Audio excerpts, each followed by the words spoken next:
All right, guys, good morning. We are here at the Port of Seattle. We have a small group with us. We're preparing to board. She doesn't know. No. Quantum of the Seas. We're preparing to board Quantum of the Seas for an Alaska cruise. Super excited to be on board this beautiful ship. So yeah, stay tuned for all the fun we're going to get into with our small group. We're preparing to board the ship.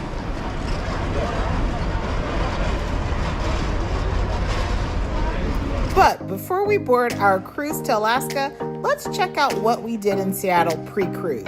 And shout out to Level 8 Luggage for sponsoring this video. I'll have more information later on in the vlog. All right, good morning, guys. Look, I have the whole fam. Whole fam is with me this time. And we are in Seattle, Washington. And we are... You know, I jumped out of my first plane in Seattle. I knew he was going to say that. I did. It was in Issaquah. It was back in the... mid-80s. Okay. All right. I knew he was going to share that fun fact. I jumped from a static line. Okay. But we are headed to, we're here in Seattle. We're preparing to get on board Quantum of the Seas tomorrow. We have a very intimate group joining us on board going to Alaska. So if you missed our very first Alaska series from about 3 years ago, be sure to check it out. It's one of our top watched series on YouTube. Be sure to check it out because we kind of walk you through how to travel throughout Seattle Airport, getting to the downtown area, getting to popular places like Pike's Market, things like that. So we kind of highlighted all of that. And then we went to Alaska. Well, today we're just here in Seattle for about 24 hours. We're going to do a couple of things, not a whole lot. Our first stop is we're going to the House of Illusions, or the Illusion Museum. Because I thought that was something fun that the kids would like to do. So we're going to check that out. So make sure you like this video, give us a thumbs up, all that good stuff. But I'm excited to have the family back with me. I know you guys are probably getting tired of seeing me by myself, but the family's back. So yes. We are headed out. We're going to grab some coffee and we are off to the Illusions Museum. All right, so just a couple of things while Ron is driving. So we're staying at the Holiday Inn Sitka. I can't say yet whether I'd recommend it. We had a couple little quirks. One of the things, as a travel advisor, I try to get to as many different hotels and as many places as possible. That way I can best advise clients where to go. Seattle is just very missed when it comes to the hotels, either from experience from my clients or from my personal experience. When we stayed before, we stayed downtown near Pike's Market. The hotel was nice, but again, it was like $400 a night, and that's just, damn, that's expensive. That's expensive. You didn't tell me it was that much for a hotel. And yeah, so this was about 200, a little, maybe 215 per night. I mean, it'll work, but it's not anything too grand. But it did have better reviews than some of the other hotels in the area. We thought we'd do better this time staying at the airport. We rented a car, so we have a minivan through Budget Rental. When I first reserved it for one night, it was like $100 or so, and then I went back to check it and it dropped down to like 70. So make sure you check your rental car confirmations as well. Oh, hold on, there's a mountain in front of us. That's Mount Rainier. Yep, that's Mount Rainier right there in front of us. Y'all see it? We saw it. Yeah, we saw it from the plane. Very nice. So yeah, so back to what I was saying. Make sure you check your rental car prices because they do drop. You can cancel, rebook, as long as you have a refundable rental car purchase or what have you. We did debate whether we were going to do the Link Light Rail, which we did last time. So if you are okay with public transportation and you're trying to get down to the cruise terminal area or try to get down to Pike's Market, you can get there from the airport. Relatively inexpensive. It just takes a couple of, getting on the light link rail, getting on a bus, and then walking. We did do that in our first vlog, so check that out. We decided we were going to take it easy today, and we rented a car. Now, what were you saying about flying your first plane by Mount Rainier? I ain't saying nothing. You guys have heard that story before. What was it? I flew my first plane into Mount Rainier airspace, and then I flew over into Canada. Also, when I was jumping out of my first plane on a static line, that was the first time as an adult that I peed my pants. Oh, interesting. Yeah. His first and only time. He says first as if it happened more than one time. It happened one time. No, because you and I skydived. What about you flying a plane? Oh, yeah, that was the first and only. Yeah, so just say the one and only time, not the first time. Same thing. All right, so we are headed to the Museum of Illusions. I keep saying house. You said house. So there's the mod, the original super fast pizza. Ron and the boys ate there last time we were here. Yeah, they ate here. All right, so headed to the Illusion Museum. All right, and so for this, I did get the tickets in advance. It is cheaper if you buy them in advance. They did have like a family 4-pack, which was a lot cheaper than if I bought them individually, and then I just purchased an additional 1 pass. So book it on the website, you'll save some money. Yeah, look. Yeah. And this is the Sheraton we stayed at last time, right there. And I didn't even realize the Museum of Illusions is right here. But here we are.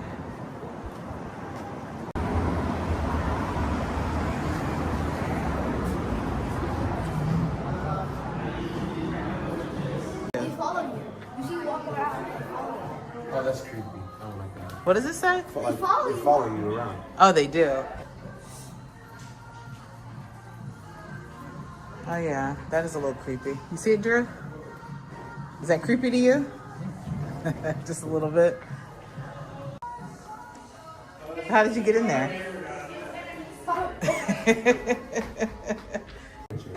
Shift your weight from side to side. What is that? Is it moving? Oh, no. No, it's not doing anything. Focus on the center of the picture. Shift your weight from side. What do they mean? Shift your weight. So just like lean a little to the left, a little to the right. But you gotta focus. Okay, I see it. Mine's not moving. Just move a little bit. Is it the same for my face? Yes, I think. Well, how would she know? I don't know what my face looks like. Hold on, let me get Dice. And then I'll get you, Joe. Watch out. Ow. Because I can get the kaleidoscope of him right here. Oh, that's kind of creepy. Do you see this on the camera? Isn't that creepy? Hold on, stay there, son. Oh, do that. Do that again. Move around. You see it? Look at Joe's. Dice, come look at Joe's. Like the Brady Bunch. Got you too, Drew. Move around a little bit.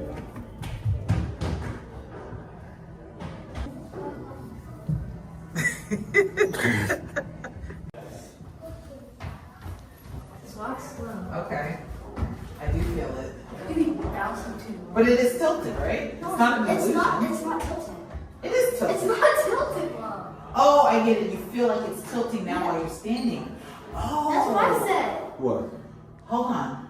Hold on. It is tilted. When you stand here long enough, it feels like it's flipping over. You see, look. Hold on, Joe. Hold on. Let that, just stand there for a minute. Feels like you're gonna tip over. Yeah. You feel it? Yeah. I'm tipping. I keep tipping. I did. Yeah. That's crazy. It's only when you're standing there. So it is tilted, but now it feels like we're about to roll over.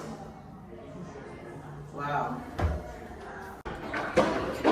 Step into infinity. What is it supposed to be doing? There's more. You see, Mom? Look at the. Oh, look behind you. Like, do you see all the people? See all of us? Yeah. It's a crowd of people.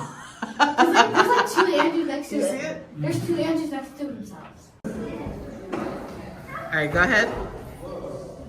Drew, you have to get in the corner. And what do? You stand there. Oh! Oh! It didn't dawn on me. How giant, Drew, you look like a giant. All right.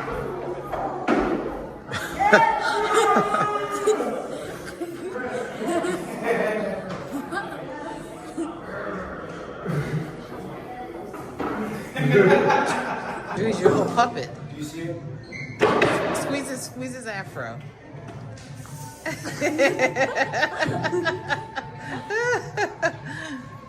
Up a little bit, down a little bit. Right there. Drew got your little head in his hand. Oh, look at the little puppy. And what is this one? Like soft bodies, pretty much. This looks so I'm trying to line up my. Oh. So Dyson got a beard. Yes. Drew, Dice has a beard. You've been waiting to get a beard. Drew. It's gonna look with no hair. You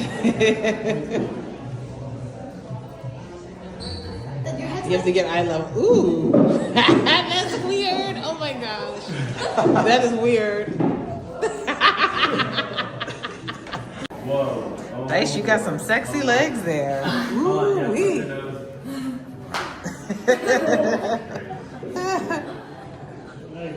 Sexy, sexy.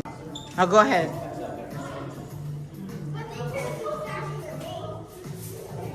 Put your legs closer on there too. Got it. Let's see how he does.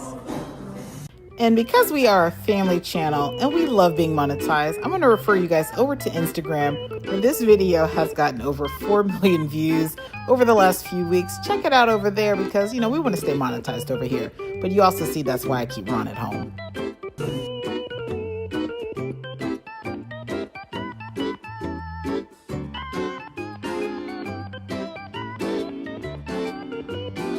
What is it supposed to look like?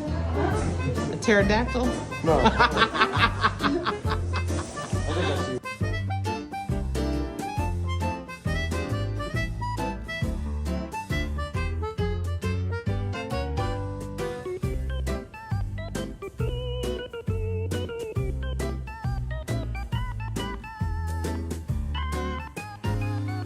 Can't do it, won't do it.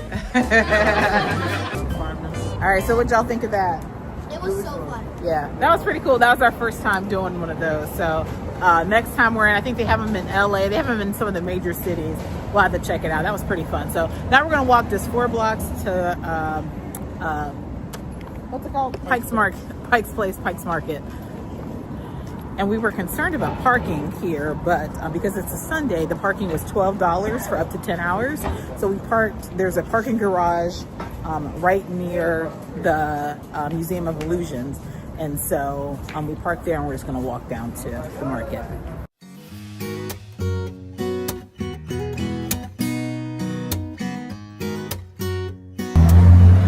And Dice is looking for the first Starbucks to get his girlfriend a cup because she loves Starbucks.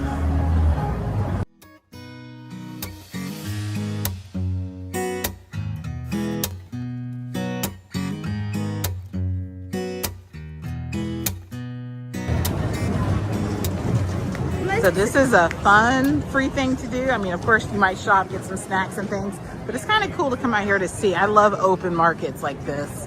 So it's pretty cool. And then, of course, they do the fish show. So if you go to, there's one stand, we'll get to that in a minute, where they toss up fish and do things as people are buying. It's a cool thing to experience. And guys, being here is actually making me even more excited to get to Alaska because this just brings back so many memories of when we were here before. So yeah, I'm really excited now.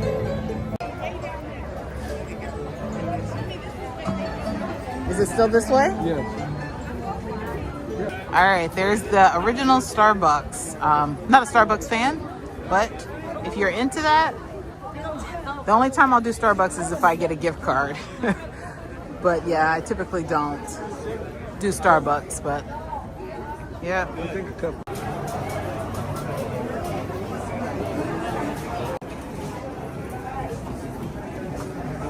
Hi everybody. Thank you. Hello. Welcome. It's fresh inside. And guys, how can I help you? We're just getting a mug. Yeah, do you know which one you want? Or do you want to have a look first? I think he's gonna have a look. Yeah, sure. Thank you. So all the display are right there. And when you're ready, the lunch order is going to be on the right. My colleagues are going to give you. I like this one. Hello. Hi, would Can you I like see to try one? Yes, please. Feel free to grab whichever one looks Thank best you. for you. It's gonna be an ice pour. We're from Indonesia. It doesn't have any sugar cream. You're not gonna like it. It is definitely black coffee. Yeah, you're not gonna like it. It's pretty palatable. Yeah. Okay. How do you feel? That's good to me. What do you like about it? He doesn't know. Well, you can say, I like the way it feels in my mouth. Or Yeah. I like the way it tastes. I like the way it smells. Although ice coffee is hard to It's pretty good. So if you're gonna try to check out the Starbucks, the line went really fast. I think, what was it, not even 10 minutes? No, Yeah, it looked worse than what it was. So it was like 10 minutes in line. So yeah, don't be frightened by that.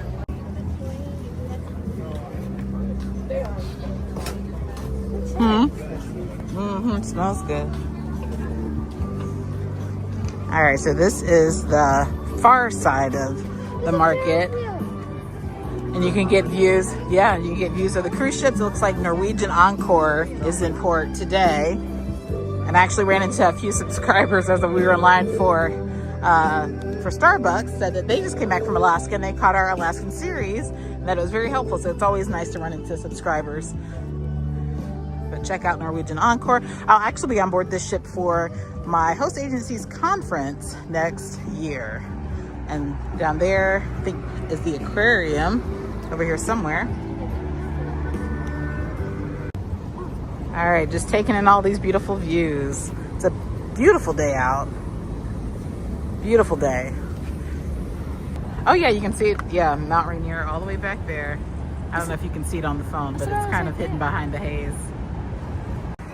Yeah, see, this isn't Pike's Place. Pike's Place is up there now. See the signs? So they have a pavilion, and then the overlook, walk, and waterfront this way. And yeah, that is the aquarium down there, that black building.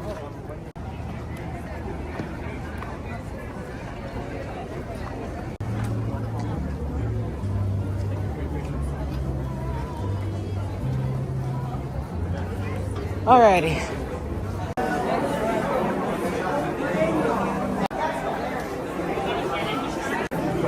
Love all these beautiful flowers. I remember this the last time. So beautiful.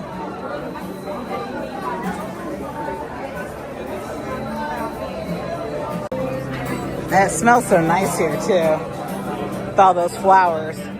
So it's kind of divided up a little bit. So all the florists are in this one little alleyway. It smells so good.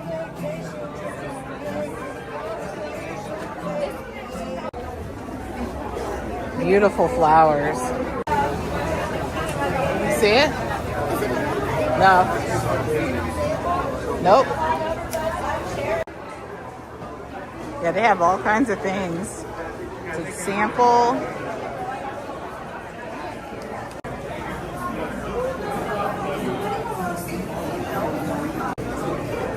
Yeah, I absolutely love these types of markets. I could spend all day just browsing and checking out what they have. I'm not a shopper, like not shopping for clothes and things, but I love like these types of markets. All right, gonna grab us a cup of cherries. Want that one? All right, we're sharing.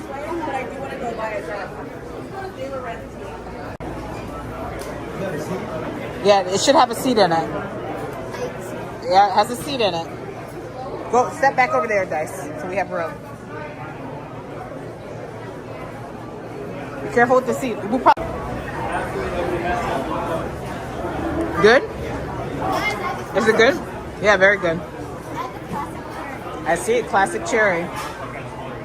It's the perfect combination of sweet and tart. Really good. Let's see if Ron likes them. They're perfect sweet and tart, so not too much of one or the other. And that wasn't bad. $10 for that. Has a seat in it. Yeah, that was $10. Now, back home, you're gonna probably spend $20 on a bag of cherries. They're expensive. Here, Andrew's not a big fruit eater, but I want him to at least try it. Just take a bite, but be careful, it has a seed in it, okay? Just try it. You don't like it? Andrew, you didn't even try it. All right, you can put it out. That's fine.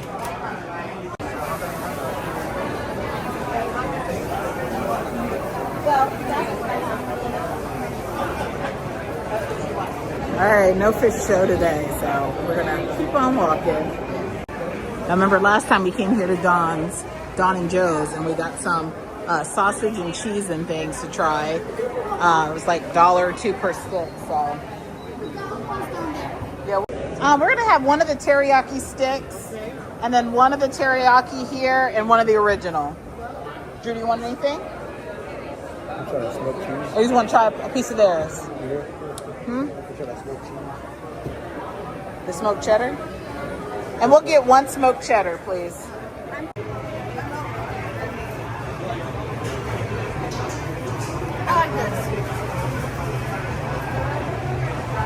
That smoked cheese was good last time.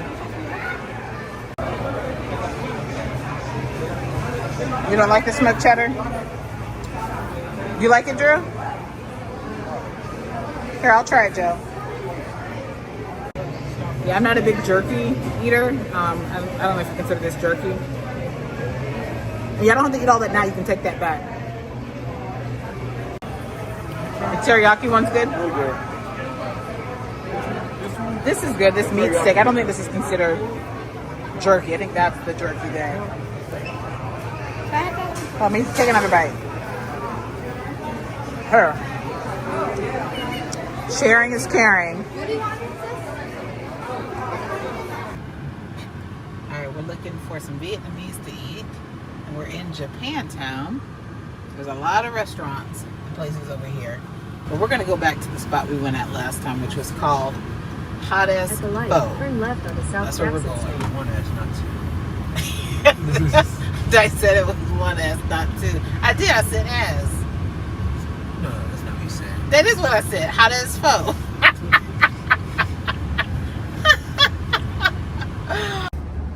All right, off to get some Vietnamese. All right, there is the menu. I'm gonna get the cold noodle dish, which is always good.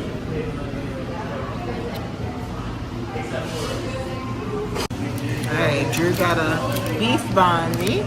He's gonna pick all those veggies out. You're gonna eat a little bit of them, okay?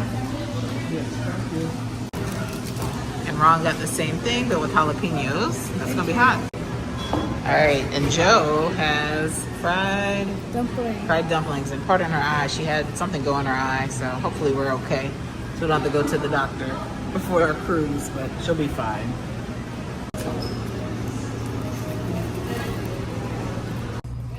All right, so Dice wants to try a Seattle dog, which I guess is a hot dog with cream cheese. So we're at this little hot dog spot called, I don't know, something dog house. You want to try it out? Yes. All right, let's try it out. All right, we know he wants to try the Seattle dog. I want you to try Seattle dog too. Huh? Let's try it too.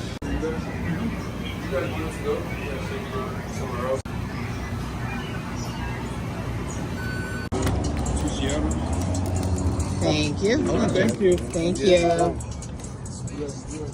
Feel free to fix it up however you guys want. No, that's what includes this, but there's like condiments and stuff in there that you guys can choose from. Okay. Thank you. Thank you. All right, Dice and Joe got the Seattle dog. Just look. You guys look this way. This looks like a hot dog with onions. All right, it has cream cheese in it. I don't know about that. I'm gonna let them have that. There you go. Go ahead and try it.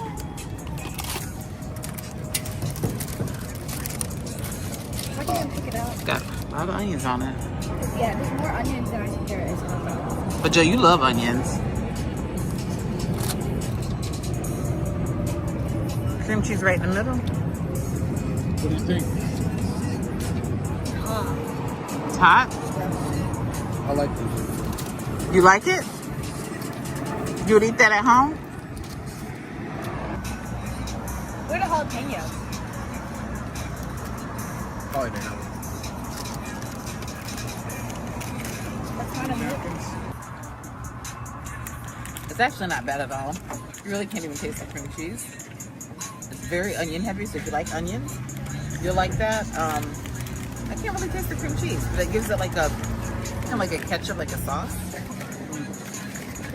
Not bad. All right, we had a fun day here in Seattle. We just returned our rental van and we're gonna catch the free shuttle back to our hotel and we're calling it a night. So make sure you stay tuned for our Quantum of the Sea series. We are boarding tomorrow morning, so we're gonna get some rest tonight because I am tired, guys. This West Coast time really messes me up every single time. So, but we are gonna go ahead and head back to our hotel, rest up, and boarding Quantum of the Seas tomorrow. So stay tuned.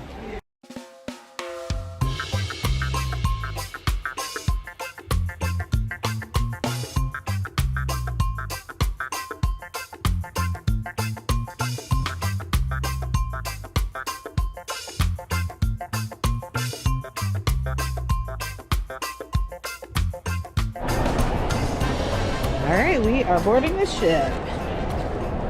Quantum of the Seas, back to Alaska. And the kids apparently are ready.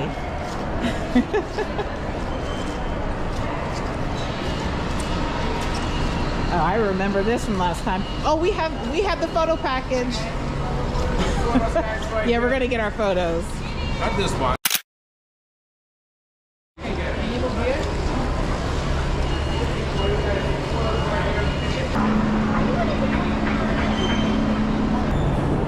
All right, here's cruise number 73 for me. And I don't know how many for the family, but we are boarding. All right, we are on board. All right, first things first, we're gonna drop off the sodas. So we did opt in to carry on sodas and water. So World Caribbean is the only cruise line that'll let you carry on a 12 pack of water per cabin. So we did do that. We do have water as well, but since we were in Seattle for a little bit of time beforehand, we had some sodas and things, so we decided to bring those on board.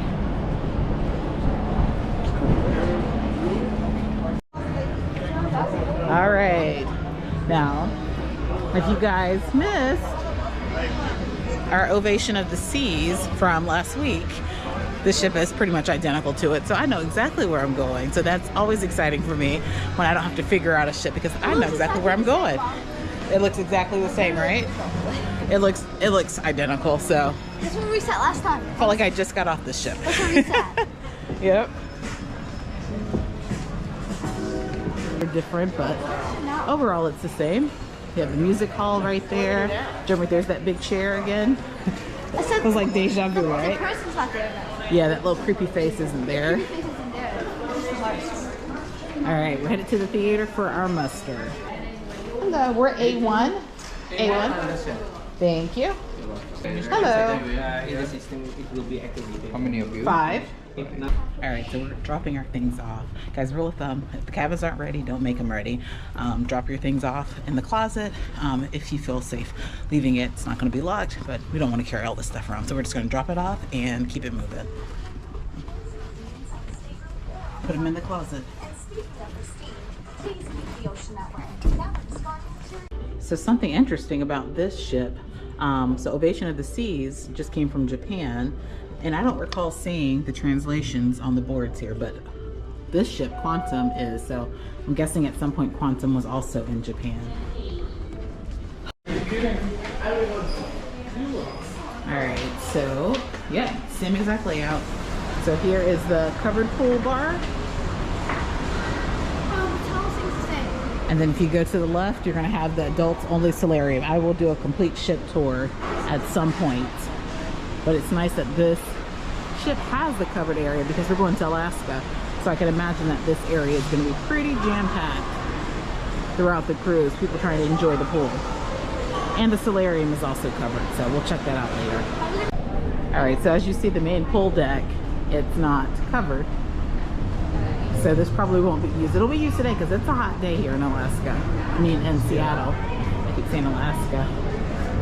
But what's interesting, if you look straight ahead on Ovation of the Seas, that is actually the ships, fishing ships. This one here, it's called Noodles, Dim Sum, and Milk Tea. So yeah, that's kind of cool. I can't go with that. And I wonder if this is complimentary. It probably is. We'll check that out in a little. Well, actually, let me just walk up here real quick, guys. I just want to see. That's a dim sum. Yeah, it says noodles, dim sum, and milk tea. Milk tea is what they used to make bubble tea. Hours of operation. Yeah, they're just open for lunch. 3 to 5. And I'm assuming that, yes, it's complimentary. Very nice. So yeah, they have oh, actually it's not. It's a charge. They have kung pao chicken, seafood fried noodles, hot pot, satay, and it's for an upcharge. They do have, hello, how are you? They do have chicken tenders, french fries, mini hot dogs, and complimentary, but if you get any of the other options, it's an upcharge. Well, that's a little disappointing. Oh, it's not included? Nope. Yeah, I was hoping and thinking that it was included, just like fish and chips on the other ones, but it's not. So we'll check it out at some point though to let you guys know how it tastes.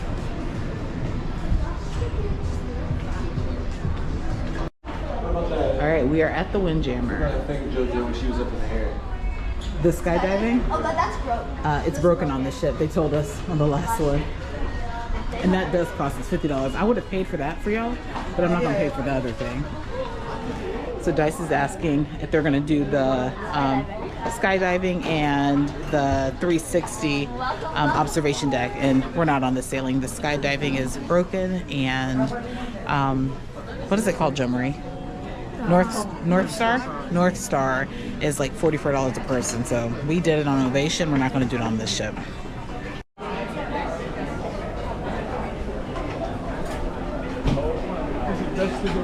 Yeah, there's seats all the way back there.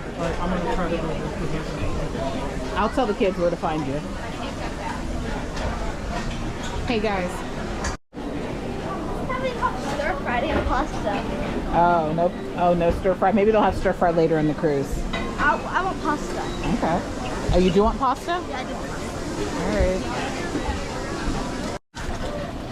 All right, so they have a fresh made pasta station. That's what Jean-Marie's getting. Boys, it looks like they're getting burgers and hot dogs. And guys, it's just 11 o'clock, or a little after 11, and it's already pretty busy. What kind of burger is that? That's a huge one. It's a bun. Huh? Oh, it's the bun? Why is the bun so circle? Like, What'd you get, Drew? same curve. Make sure you put some veggies on that. Something. All right, so we're checking out the Seaplex. See how this compares to Ovation. Looks identical.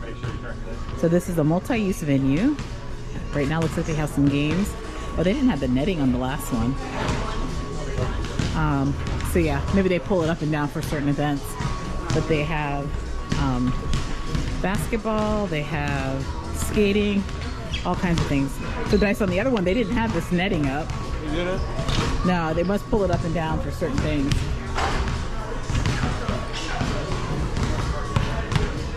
And of course, Dice immediately goes to play basketball. And this is where he'll be when he can. I don't know if I'm allowed. Hey, Dice. They also have Xbox up there. But you're gonna Yeah. whack the head. First, you want to hold back? So Andrew thinks that Xbox room is cool. See the Xbox room up there? Now, I don't think I really checked it out the last on Ovation, but I think you have to sign up for a time slot for that. We'll check it out and see. I know that right now I think it's kind of open play, but I think you have to sign up. But they have like 4 or 5 different stations that you can go to play the Xbox. You want to go up and check it out real quick? All right, let's go check it out. All right, so they have table tennis, and I guess that is a good thing that they have these little screens to prevent, you know, the balls from flying down there, and basketballs and things up here. And they also have the complimentary bumper cars. They will have that certain times that you can actually go to. But yeah, Xbox looks like they're doing free play right now. Maybe or maybe not.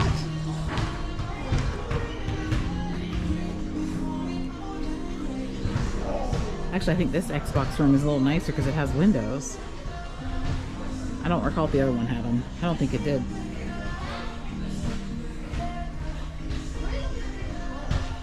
All right, so right now I am in the Royal Caribbean app trying to make reservations. So I just learned that the North Star, which is the capsule that takes you up 360-degree angles or views, they actually have free reservations for day 1 where it's like a basic viewing. So it's typically $45 per person for what they call the extended view, which is 30 minutes. So I was able to snag a couple of spots. I couldn't get enough for the whole family, but so I'm trying to do that. Also, they have laser tag and things on this sailing that didn't have on the other sailing, so you're able to go ahead and reserve it. So try to get on the app as soon as you can when you get on the ship to see what activities and things they have available, because I wasn't expecting laser tag, so I was able to secure that for the family, and I'm going to share that out with the group here in a second. But yeah, so make sure you check the app. Just go to all activities, see if there's anything that you need to make reservations for, theater shows, things like that. That way you make sure you're secure. Now, if for some reason you can't get reservations, you can always you can always do standby line. So usually they'll have a standby line for shows that require reservations, and you can just wait there, in 10 minutes before the show they'll open up the doors for you to get in. So try to make the reservations though, so you can get, you know, prime seating, but you don't necessarily have to. You can stand in the standby line. All right, so something different with this ship is that there aren't any water slides. Maybe that's some sort of wave pool. Oh, it says pool closed. That's actual pool. This is a pool. So on the other ship, that's where they would have the water slides. They don't have it here. So that's a pool right there that maybe they'll have it open, maybe they won't. I'm going. But then there's the regular pool and then the sky bar there as well. And it looks like people are going up right now. We were able to snag just one pass for that. So we'll send maybe Dice up there to get some footage from Quantum of the Seas. I refuse to pay $44 for it per person to go up there. It would make some amazing views for Alaska, but we'll get some amazing views from our balcony. Dyson's a little disappointed in his fake balcony. Move, Joe Marie. I love it. He said it's trifling. You got money to not be trifling? Balconies to Alaska are expensive. There you go. Enjoy your balcony, son. Drew, you okay with that balcony? Oh, that's Drew said he don't want to be out in the cold anyway. Why don't they put a TV sideways? But you're getting the front view, so that's where the ship is facing right now. So when you're out at sea, you can watch whales from the front. It's a big phone. But it's a cute cabin. Yeah, so these cabins, it's like a maze. So we thought the boys, based off the deck map, we thought their interior was right across the hall. Typically that's the case. You have a balcony with an interior across the hall, but there's actually a wall in front of our cabin, and they're like kind of in this maze of interior cabins. So as a travel advisor, I didn't know that. I just read the deck plan. So this is why I get on these cruise ships. That way I can kind of get a feel for things for myself. And I would not have known that by looking at the deck plan. So keep that in mind. I will keep that in mind for the future as I have clients sailing on this class of ships. So it's kind of a strange layout. So the boys are not near us. We have to kind of go through a maze of cabins to get to them. So keep that in mind. It was a little chaotic and everyone's confused on where their cabins are. But super excited that we're pretty much have both of our cabins unpacked. You know, we gotta get things sanitized, get things unloaded, or what have you. And guys, I can tell you that one thing that takes the stress off of me as far as the packing and maneuvering through the airport is going to be my level 8 luggage. Now, I've shared this with you guys before. Level 8 luggage, just the way it just glides across the floor. You guys see how it's gliding. I mean, it's just gliding.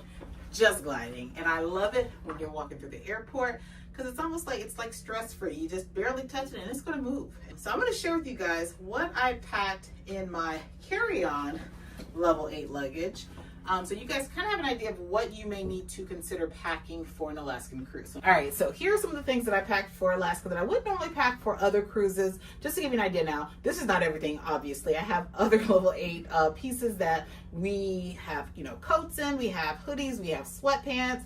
But guys, being in Seattle too, it's a little warm today, so it's 85 degrees. As you see, I am in shorts, so make sure you plan for that, because if you're cruising out of Seattle, it could be warm, and then you get to Alaska and it's cold. So we had to pack for layers and different things. So you don't see that in my carry-on bag, but let me show you what I do have in my carry-on bag. Just a couple of things that you don't want to forget for Alaska. Gloves. Now these gloves, just cheap gloves that I grabbed off of Amazon. You can grab them from the dollar store, whatever. You need plenty of these. So for our family of 5, I think we have probably 12 of these, just in case they get lost or whatever, get wet, you know, you can dry them, what have you. So quick little gloves, things like that. Of course, for Alaska, you have to have binoculars, because you're going to be seeing whales, you're going to be seeing all kinds of things. So you want to make sure that you grab a pair of binoculars, or 2, which we did grab for our family.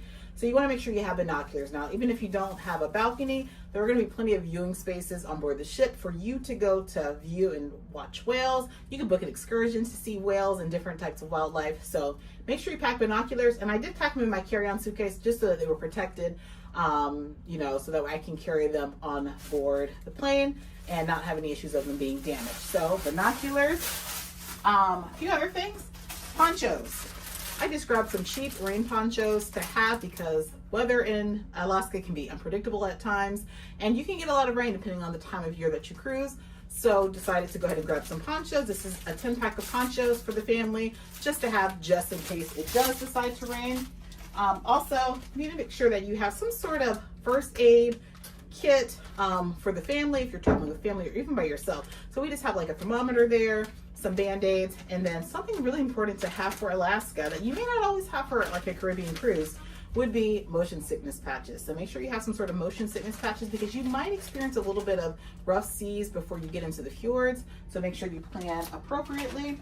Something else, because of the time difference and because Alaska tends to get more daylight, you might want to pack some melatonin. So I don't always take melatonin whenever I cruise, but I know that I'm gonna have to force myself to try to go to sleep because it's gonna still be daylight when I normally go to bed at 9:30, 10 o'clock. So make sure you plan to sleep. And speaking of that, in my little sleeve here, I also have an eye mask, which I don't always take with me, but just having some sort of eye mask will help you whenever it's time for you to go to bed and you want to have complete darkness. Make sure you pack an eye mask of some sort, and I keep mine in a Ziploc bag just to keep it sanitary and clean. And then what else do I have in here? Just more hats for the kids. You can't have enough of those with kids. I have an extra hoodie in here, as well as adapters for the cabin, so that way we have plenty of spots to charge all of our devices. And let's see, microphone, technology, things like that. Here on my other side, I have all of my equipment. You guys always ask me. I will unbox all of this for you later, but this is pretty much what I carry to vlog. So if you're curious to know what I use, stay tuned because I will share with you guys in the next one what I pack to vlog. I also like to carry a backpack. Now, if you guys know the rules for the flights, a lot of times you can only carry on like a carry-on bag and then one personal item. So what I tend to do is I'll take a small backpack and I'll put it in my carry-on. That way I can load it up later on with the things that I need whenever I am in port. So it's nice to have a backpack, and this is a anti-theft backpack, so it's going to help protect me from theft or what have you. And then obviously a change of clothes. So yeah, so that's pretty much it that I carry in my level 8 carry-on bag. And again, I find level 8 to be very useful. My favorite luggage brand actually.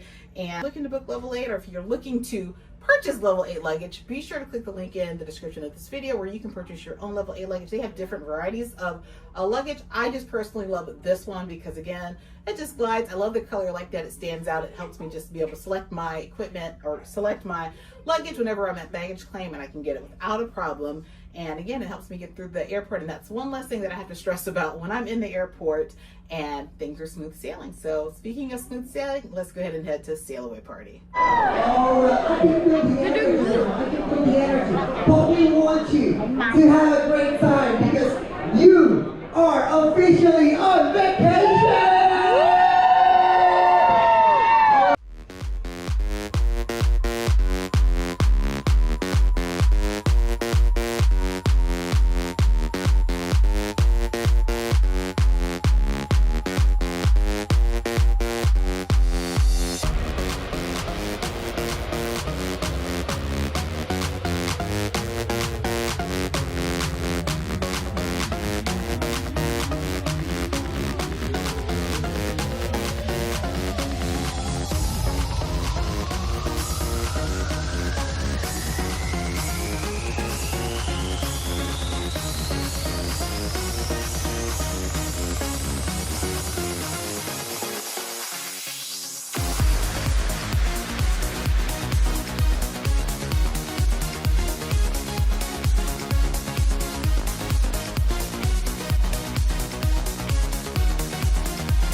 All right, so since we are going to Alaska and we're visiting Sitka, now this will be our very first time in Sitka. Something you need to know is that you will need to reserve a courtesy shuttle. So you will, Royal Caribbean at least, they go to the Sitka Sound Cruise Terminal, which is kind of on the outskirt of the downtown area. So in order for you to get to the downtown area, you have to get on the complimentary shuttle. They said they have very limited Ubers or taxis in that area, so you'll need to reserve a time. So be mindful of that whenever you're scheduling tours, because they're going to have limited buses getting you to and from. So you don't want to schedule a tour too early and not not be able to get an early shuttle time. So you can also make the reservation for your shuttle time in the app. I noticed it a couple of weeks ago, and they also sent an email with where you can go to reserve it. So I did reserve hours a couple of weeks ago. So just be mindful of that with your tour times. You want to schedule, and I would say schedule it probably at least a half hour to 45 minutes earlier. That way you don't have to deal with not getting to your tour on time. So they have a QR code in the cabin. You can do it in the app. Do it through the QR code, but make sure you do that reservation as soon as you can. That way you can get your preferred time off the ship and into your shuttle. All right, we are headed to dinner. They are pulling out the jackets and coats. I guess for anybody that forgot theirs or wants to stay warm. Wonder how much they cost. They have binoculars. That's actually a nice one. I like it. How much is it? Oh, $70? I mean, that's not terrible for a jacket on a cruise ship, but then they have hoodies. Oh, the hoodies are on sale. They're $40. You should get me one. Yeah. It's not. On the right side of the restaurant. Hello. Ma'am, welcome aboard. Ma'am, this way. Thank My you. colleague will sit you down. I am kind of hungry because it feels like it's 8 o'clock. Yep, I'm hungry. All right, we have 5 p.m. dining. So they had 5 p.m. dining and they had 7:30, so we went to 5. Evening, welcome aboard. Hello. 709, please follow our Hello. Welcome on board, everyone. Thank you. 5 in our family, but we have other people. They have a speed trap. What was the point? Name over here. My name is Joe Marie. Pardon? Joe Marie. Joe Marie. All right, have the crab cake. Joe has the artichoke dip, and the boys Caesar salad. Got it. All right, and Joe Marie and I for our entrees, we got the Indian sog, chicken sog. Joe Marie's already digging in. Andrew has spaghetti, and Dice, what'd you get? Oh, the fish. Okay. And Ron got the steak. I need to give you these gummies. Cheesecake. Yours is cute. They always do that, Mom. Hold on. Do you let me see yours? Let me see. Okay. We can put it together. And you can please take your lanyard off. I'm sorry. You take your lanyard off. Thank you.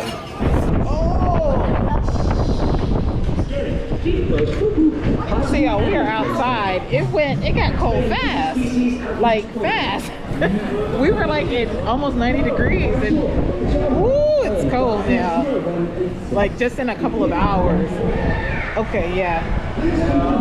It's cold.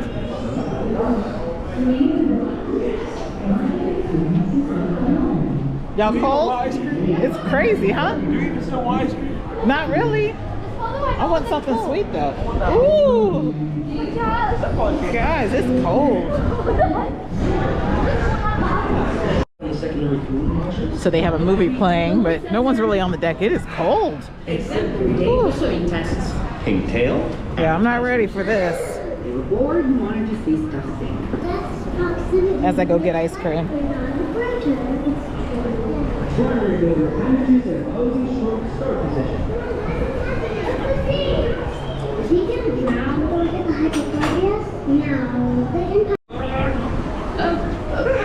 Say thank you. You're arranged to stay within view. All right, looks like bumper cars is open. You guys gonna do it? Y'all gonna do bumper cars? Yeah, sure. Come on, you have to get in line over here. I told them that. They could... So do one. Huh? That's for bumper cars. So yeah, they do lift the screens on, so that's really nice. So you can view. So the kids are in line.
All right, good morning, guys. It is day 3 on board Quantum of the Seas. Sorry, I spotted whales. Look, right out here. Sorry, I had to cut my intro off. There's one right there, and there's one right here. It's gonna come back up, watch.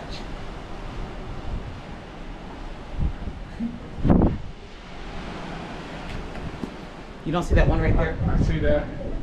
There's another one. There it is, there it is. I see it. Whoa, look at it. You see it? Oh!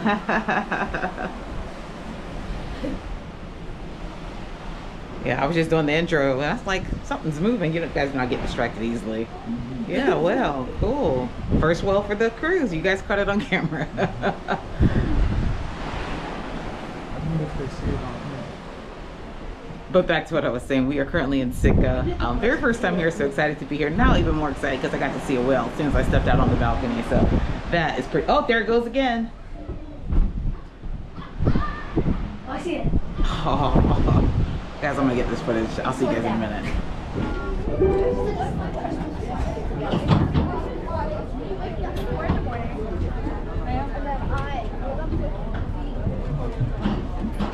All right, I'm gonna try it one more time. Good morning, guys. We're here in Sitka. If you guys noticed before, we saw some whales, but we are getting off here in Sitka and we don't have anything planned. Our tour got canceled last minute. So we're gonna let ChatGPT plan our day in Sitka. Sitka is a very walkable port. So I just typed in things to do in Sitka, created an itinerary for me, and it did. So let's see what ChatGPT is gonna get us into for today. Now, something to note is that you will have to take, if you're gonna dock at the Sitka Sound Terminal, you will have to catch a shuttle over to the downtown area. You can reserve it in advance, which is what we did, and then that way you don't have to wait in a long line. So we're hopefully able to just get right on our shuttle, not have any issues. That is our plan. So we're gonna try to get through this crowd, get to the shuttle, and get to the downtown and see what ChatGPT has in store for us for today.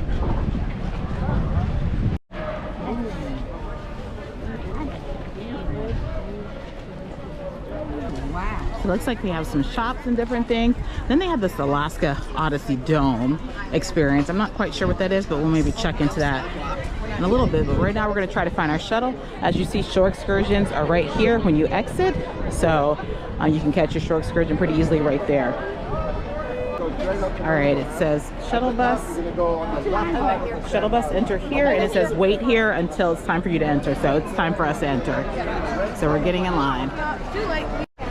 And if you don't have anything to do, or if your tour gets canceled like ours did kind of last minute, there are some tours available right here as you're coming up the ramp where you can do a last minute tour.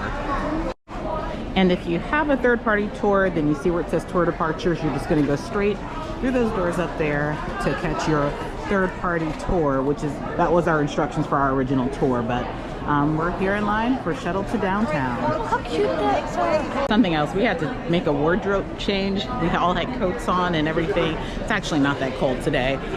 What is the high today? What did we say? The high today is 48. 48, so no, I think it's higher than that. So there's a lane for reservations and there's a line for standby, so we're going reservations. So why are we in standby? So they're gonna fill the reservations first and then standby. And it says it's 5 miles, about 10 to 15 minute ride, and the shuttle departs every 10 to 15 minutes. And the last on board time for the shuttle is 30 minutes before back on board time. It looks cinnamon. And so you'll book your shuttle at sitkadock.com. Now, Royal Caribbean did send out emails probably about a month before our cruise, just saying you can go ahead and start making the reservations. And then once we got on board, there was information in the cabin that said how to make the reservation. So if you didn't do it in advance, you can do it then. And you can also book it through the Royal Caribbean app. It'll send you the link to the sitkadock.com. And you'll make your reservation there. You'll also need a reservation for coming back, so make sure you make both reservations. Otherwise, you're in standby line and you're gonna wait until everyone that has a reservation goes before you. And actually the current temperature is 52 degrees. It's 9:45 in the morning, and it's gonna get up to like 60, 65. So that's typical for us in Ohio, so it's not terrible. So like I said, we came out those coats. So that's the thing with Alaska, you need to plan and pack with layers.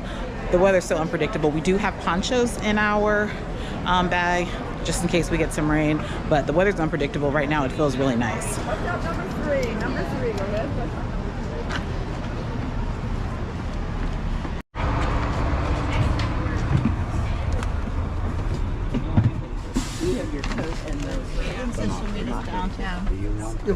So I will tell you guys this, they didn't ask for a reservation for a ticket. You will get a QR code. They didn't even ask for it. So I noticed a lot of people waiting in standby line. Do this on your own accord. But if you forget to make a reservation, maybe try to get through the line without doing the standby, because they didn't even ask any questions. So we just boarded the bus, they're filling the buses up, and we're headed to town. Talking about Sitka all the way into town so you know where to go and how to get there. Well, what a glorious day. You guys are so lucky. Last May, we only had like 5 or 6 days like this for the entire month. All the rest of the time it was rainy, foggy, and cold. So you guys are so lucky today, you can head down to that casino and try that luck out. Woohoo! Welcome to Sitka, everybody. If you did not know it, you're on an island here. This is Baranov Island, named after Alexander Baranov. He was the first Russian governor of Alaska. So the Tlingit, the Haida, and the Sumshim are the people of Southeast Alaska. They have been here for over 10,000 years. Now, the Russians first showed up here in the late 1790s. They came down here to hunt fur trade, to hunt otters for the fur trade in China. Okay, so Sitka is a town of 8,500 with the 2 ships in here and the 1 ship downtown. You have doubled our population. Thank you very much. So what do we have downtown? First of all, we only have 2 stoplights on the entire island. And you're only going to be concerned about the second stoplight because that is Lincoln Street. At the one end of Lincoln Street is Sitka National Historic Park. At the other end of Lincoln Street is the Russian Orthodox Church that sits right in the middle of the street, and that's where all your shops are for downtown shopping. You got to put your eagle eyes on today. Those eagles are all around. They're flying all around. They're roosting in the trees. Just keep your eagle eyes on. If you don't see an eagle today, then you didn't put your eyes on. Whales out there. We get killer whales, humpback whales, California gray whales. We also have sea otters and sea lions out here. Sea otters love these kelp beds, so keep your eyes on the water there, and you may see something pop up. Anyway, more importantly, when you leave port today, open those curtains up in your staterooms. If you're up in the restaurants or walking around the ship, keep your eyes on the water. You may have a whale tell the tale, and I just saved you a $300 whale watching tour. All right, so we made a 2-hour stop, and as you see, there are plenty of tours right here as well. Looks like a lot of whale watching, wildlife tours. You can just pick up right here if you choose. All right, so we're gonna take a pause, figure out what ChatGPT wants us to do, and we're gonna get going. All right, so there is a handy dandy directory. We don't have much cellular reception. I would say use Google Maps, but you could probably download Google Maps in advance, that way it can direct you on how to get there. But I would recommend just taking a picture of the directory to kind of have some sort of map to know where to go. But yeah, this is definitely, not having been here before, it's truly a walkable port. If they have all of this right here. And our tour guide was amazing, or not our tour guide, our bus driver was amazing. He gave us a lot of history, a lot of information. So I don't know if all of the drivers are doing that, but he gave us a lot of history to where you almost don't even need a tour because he shared so much with us. But yeah, it's definitely walkable. So let's get to walking. And our tour guide said that we came on a perfect day. He said last May, he said they might have had, what, 4 or 5 days without rain or fog or what have you. So we lucked up to get here without fog or rain or anything. And it's not really cold at all. So very nice. You also have these very helpful guides, like a smaller guide, but it's telling you which direction to walk and how long it'll take you by walking. So the first thing that we're going to do, well, you know what, I kind of want to go. So our ChatGPT is telling us to go to St. Michael's Cathedral, but it's that way. I think we need to go in reverse. I think we probably need to try to get to the Alaska Raptor Center and the Sitka National Park first before the crowds come. We can knock those out and then make our way back into town. So we're gonna go backwards of what ChatGPT is telling us. So guys, as with any AI, things like that, you know, you need to fact check, make sure everything's accurate, and make sure it's going to be efficient. So I know there's a debate whether using ChatGPT as a travel advisor is the best thing. I don't think it is, but I'm also biased. But as you see, like, make sure you make the plan work for you. So yes, it gave us some ideas and it gave us an order to go, but I think strategically, if we want to avoid the crowds, we probably need to go furthest out and make our way back in. So that's what we're going to do. Yeah, so the buses actually drop you off at the Sitka Museum. We will probably check that out on our way back, but I just want to ask to see if we can get a bus to the Raptor Center.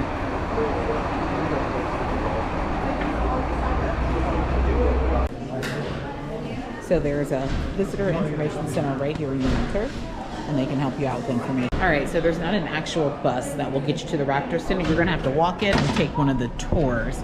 You can also call for a taxi, but he said the taxis could take a while. So it's a 20-minute walk, so we are just gonna walk it down there. So we're gonna try to get there first and try to beat the crowd.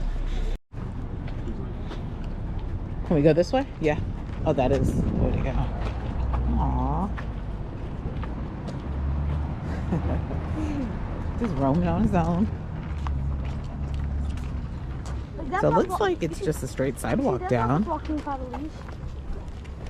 That dog's walking without a leash right next to him. Oh, so they might have a law where you don't have to have leashes here.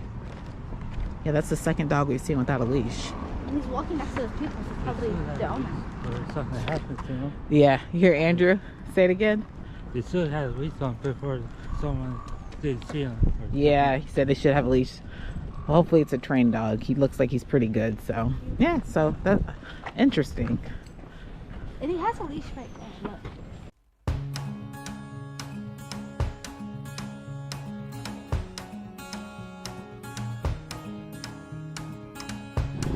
So looks like once you get to this fork in the road, you can go right to go get some nice ocean views. And if your ship is docked there, which I believe Holland and Princess have priority right there, you can go take pictures, but we're going to be going to the left.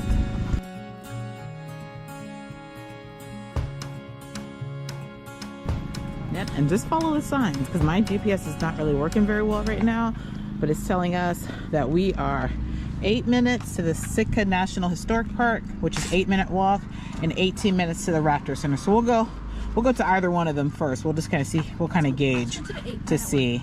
So yeah, so not far at all. It said it was about a mile. Oh yeah, this wasn't the Yeah, so the Sheldon Jackson Museum was one of our stops.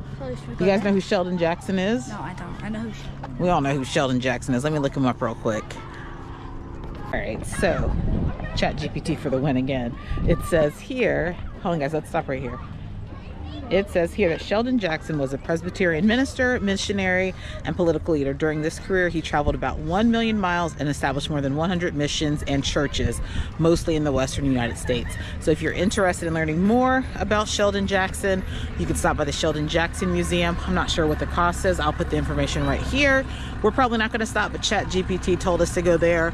We're not going to go there today. We're going to keep walking, but it is probably, what was that, less than 10 minutes from the cruise terminal? Less than 10 minutes from the cruise terminal. Take the 5 minutes. Now we're on the right. You can run up to the tree. Run up to the tree. Run up to the tree. Something to know, if you're kind of thinking this walk might be too long for you, there are a couple of different, oh, there's the Sitka Sound Science Center. Let's go there. Let's go there. That was on our ChatGPT list too. We're gonna keep walking down. We'll come back on our way back. So yeah, the Sitka Sound is right across from the museum. So right over there. So we'll catch that on our way back. They said it's a really, really small museum, but they have like hands-on tanks that the kids can touch things, learn a little bit about wildlife. We will stop there on our way back.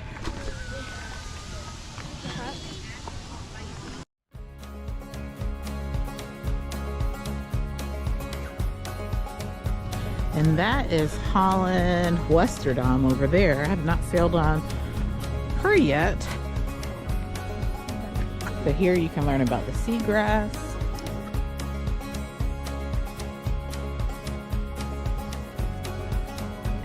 spotted a bald eagle. He's kind of low on the tree too. You see him, Drew?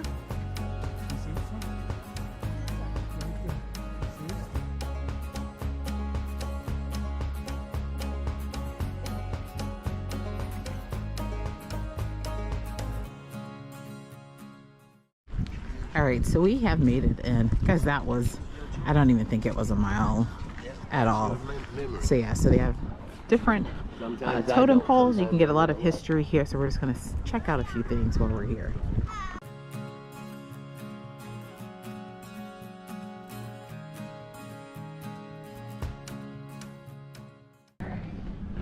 So the visitor center is open 9 a.m. to 5 p.m. and I do believe it's complimentary. We're gonna walk in there.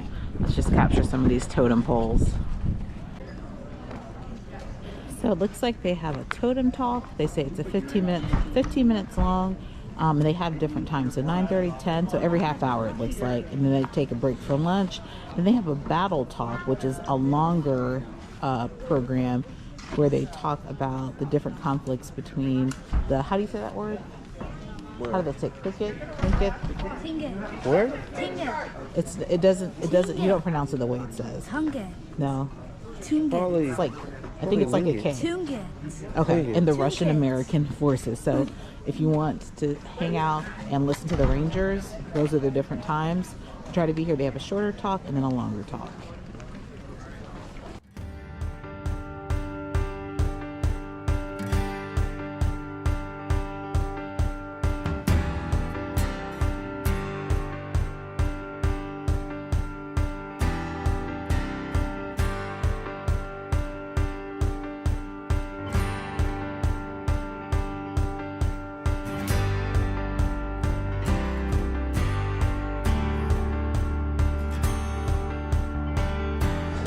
So the T is a K. He said it's Klingit. I knew it wasn't pronounced like a T.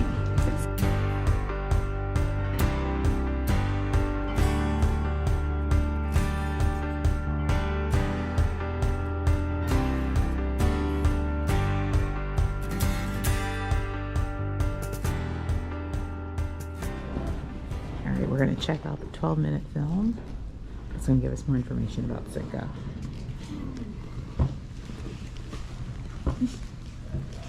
All right, so checking in with ChatGPT, we have done Sitka National Historical Park, check that off.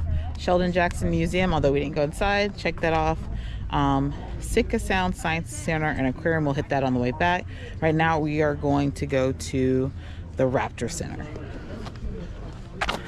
which actually, now that I'm looking at it, I don't even see that on the list. I thought it was at one point. Maybe it didn't transfer over to this PDF that it gave me. So again, check everything. I'm pretty sure it was on the original itinerary, but it's not showing on this PDF. But we're gonna head to the Raptor Center. Oh, I know. Also, stay alert, make noise. So it says walk through a cool rainforest, explore the other side of the Totem Trail. It says the ocean temperatures keeps temperatures from getting too hot or cold. Sitka's temperate rainforest is cool and wet. A rare and wonderful world of huge, ancient evergreen trees. I don't think we're gonna walk that way, but it does say keep pets on a leash, and it says bears do happen. It says stay alert, make noise, don't run, dispose of trash properly, and keep pets on a leash. So, no, I don't think we're going to walk, but it also has information on the different trails that are available and the trail width, the grade, cross slope, so you can kind of gauge which route you might take depending on your mobility. So yeah, that's kind of cool that you have that information there for you. But we're not going to take the trail today. Because there's bear. This is back to the totem pole trail. Walk up this trail. All right, we're gonna take the Totem Trail. We're trying to get to the Raptor Center and having challenges with with challenges with the Google Maps. Are we supposed to go back here? What's this? It says Totem. Oh, they're supposed to be back here.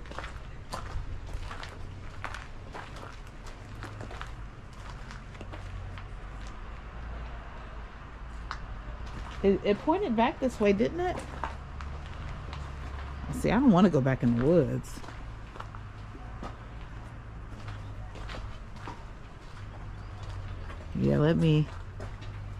Yeah, we're not going back there with them bears. That's it. There's signs that say bears. We're not going back there. No one else is walking back there. We're not going to do it. All right, so you guys see there's a bunch of tour buses, tour vans out here at this time.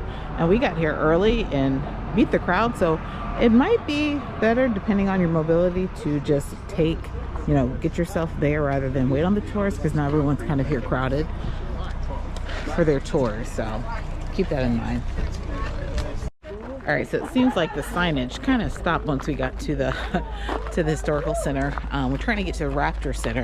It seems like you have to go through the woods unless you're by car. So we're just gonna walk it through. We're gonna get down as far as we can and see. Again, there are some warnings, but just take some precautions. We're gonna walk. There's a lot of people walking with us. So we're gonna walk it and see if we can get to the Raptor Center.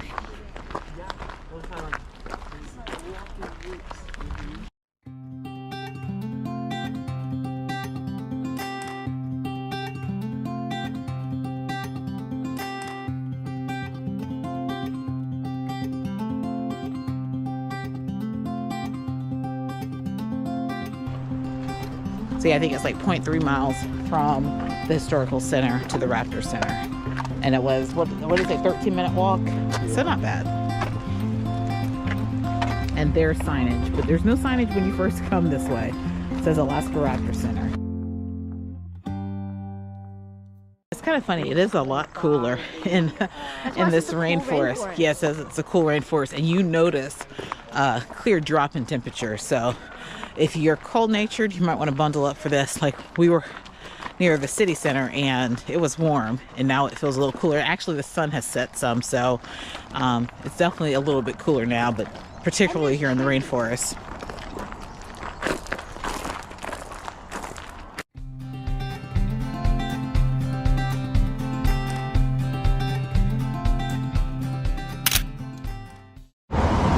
So just a word of caution, if you are going to the Raptor Center, as you see, you're walking on a sidewalk now down a busy highway. So be mindful of that if you have small children. Hold their hands, yeah, so it says that it's a 6-minute walk this way. So we're gonna head this way and then explore the Raptor Center. We're gonna walk back into town and get to the Science Center if we can. All right, we are here, the Alaska Raptor Center. Not far at all. To the left, to the left.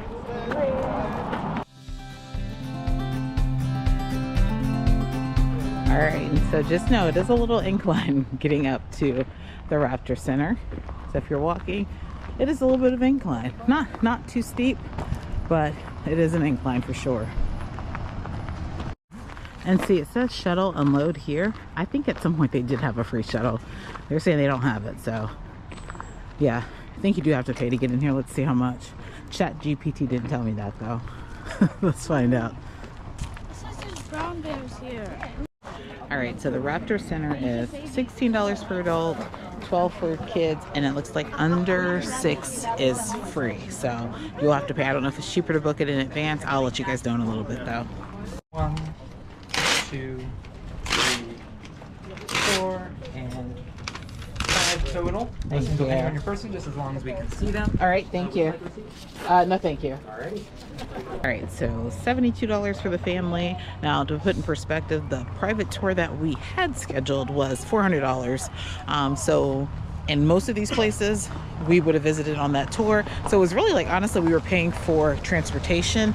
Now, the driver or the owner of the company, they are trained iPhone photographer or what have you. So they're going to give tips and tricks on how to best capture the Alaskan landscape and take us to some scenic overlooks. But for the most part, where we've gone, that was what the tour was going to be. So I think we saved by using ChatGPT in this sense.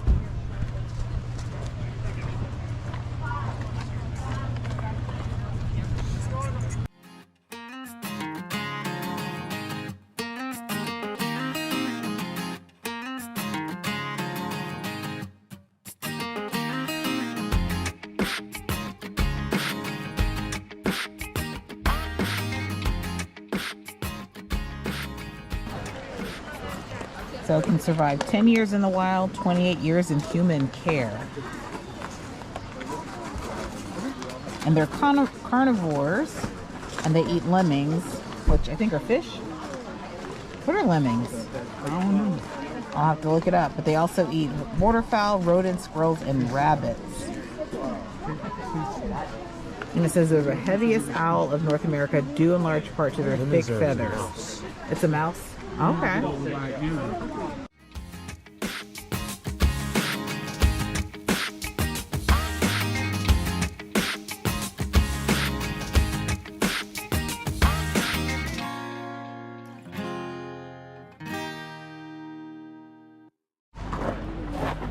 So it says this was the weathering yard where they would spend time outdoors.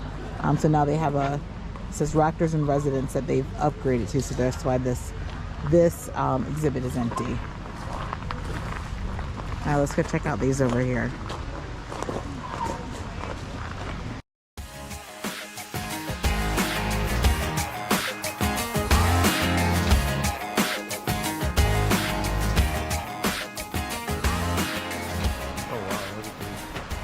There's a bald eagle nest replica. I didn't know they got that big. Oh, that's kind of cool. Did you guys know that their nest could get this big?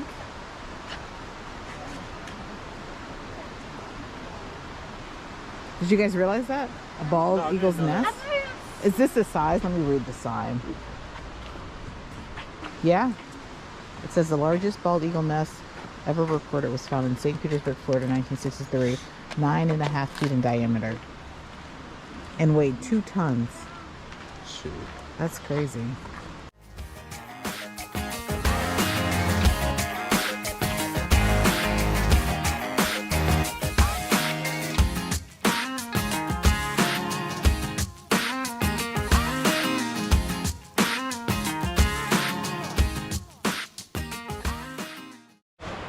Yeah, that is very pretty, but guys, be careful if you come down here. Very pretty though. I can imagine that in the fall or late summers when you're going to spot bears over here, which would be pretty cool. Pretty cool, but I wouldn't want to be out here in the open elements. All right, let's walk back.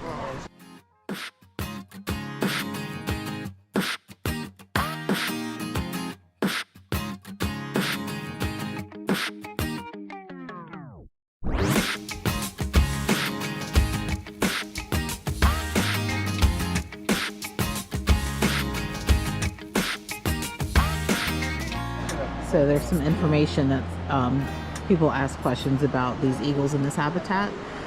They said that these eagles are unable to fly due to either medical or health reasons, and so they're not going to escape. So they don't need to be trapped in an enclosure because they can't fly. It also says that they sleep separate time. They have a separate nighttime enclosure that'll help them sleep, and they eat 80% fish, 20% red meat.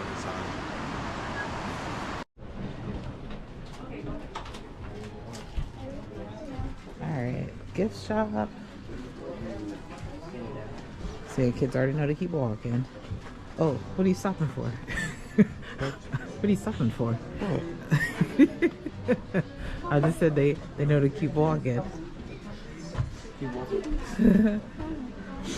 Leave that alone. We'll get a magnet or something from the city center, from downtown.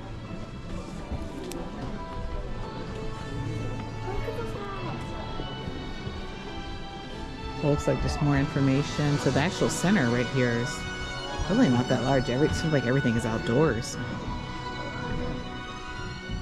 All right, we're going into the Eagle Flight Training Center.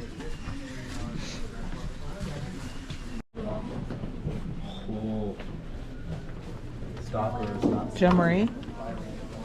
Jo Marie.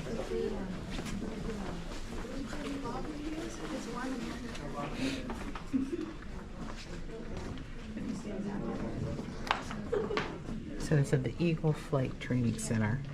I guess they teach them how to fly? I don't know. We'll find out. I don't know. What is he? Oh, that one's flying. They Look at said that it's a one. flight Look at that one. center. Did you see on that one flying? The mission of the Alaska Raptor Center is to promote and enhance wild populations of raptors and other avian species through rehabilitation, education, and research. We started out in 1980 as a volunteer-run, grassroots effort here in Sitka, Alaska, and have grown to what you see here today. The only full-service avian hospital in the entire state of Alaska, and one of the largest in North America. Birds come to us for treatment from all over the state of Alaska. Sometimes they are sent to us, and sometimes we have to rescue them, which is much easier said than done. We treat over 200 patients a year, and while we call ourselves the Raptor Center, we treat all types of birds, ranging from tiny hummingbirds all the way to these large eagles and everything in between. Bird of prey, a meat-eating bird that hunts for its food. There are three main characteristics that all raptors share: forward-facing eyes, a hooked curved beak, and strong, powerful talons. All right, taking a quick little rest stop, but it looks like we've done most of everything that ChatGPT said. We have not made it to the Sitka Sound Science Center and Aquarium. If we pass it on the way back, we're going to get there. Hoping that we pass by. If not, that might have to wait for another time, but that is an option because we're getting tired. We've been walking. So yeah, the only other thing that we did not do would be the Castle Hill viewpoint. And then, of course, there's shops and different things downtown. So we'll kind of look to see what's downtown real quick. There's only 2 lights in this town, so it's not very big. So pretty much like 2 major streets. So we'll just kind of see what's back that way and grab something to eat. All right, so something else that you can do, which is 5 miles from the Raptor Center, is the Fortress of the Bear. There are a lot of tours that will take you there. You can get there on your own and pay for it. 5 miles away, we are not going to walk 5 more miles, so you can be sure to check that out on your own.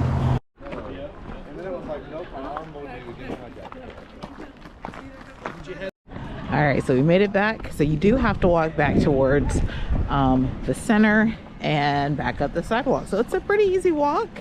Not bad at all, but be prepared to walk. When ChatGPT said it was about 2 miles, a little over 2 miles, they were accurate. It is. So be prepared for that. If you don't mind walking, it'll be perfect, especially in the weather we're having today. But if you don't want to walk, I would definitely say take one of the tours. Also, something to note, because I've noticed a couple of wheelchairs and scooters coming this way. This is a pretty accessible route if you are a wheelchair scooter. Up until you get to the point where you're going to try to get to the Raptor Center, you're probably not going to be able to get through the woods that way. But this is a pretty wide sidewalk, and this leads you all the way back downtown. So you could easily go and not have any issues, wheelchair scooter, if you want to try to get down to the Historical Center and the Science Center, which is right in front of us. All right, let's check out the Sitka Science Gift Shop and Ludwig's Chowder. Oh, this is the actual restaurant.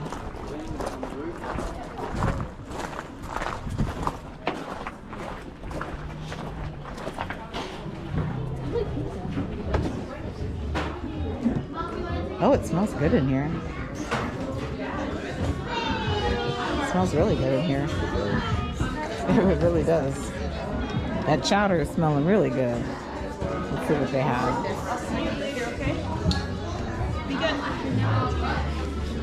Yeah, it does smell really good.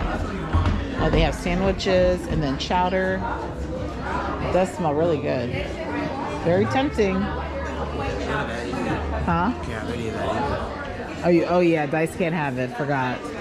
Yeah, so a little shop, you want to stop and get some chowder, get a sandwich, pick up a souvenir, you can do that right here.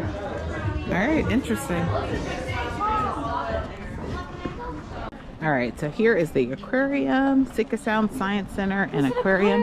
Hold on, let's see what the cost is. Yeah. Let's see.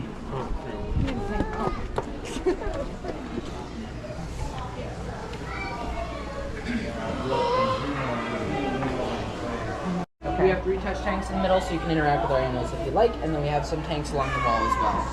Okay. No, I think we're gonna pass on this. Thank you. Yeah, good day, guys.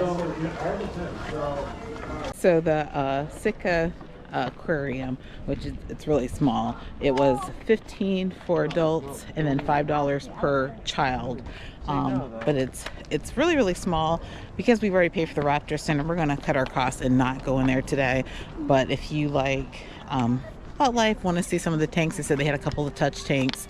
that, you know, you can go there. We're not going to do that today, just because of the cost with the family of 5 and trying to keep everything low key.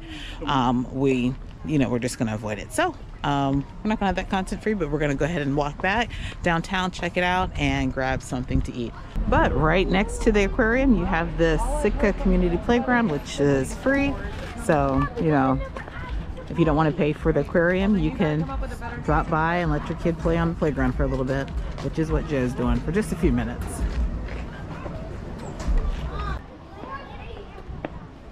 Hey guys, and I'll tell you, this Sitka Sound Science Center doesn't seem to be very active. There's not many people inside. So yeah, I'm curious to see what's inside, but I'd rather pay that.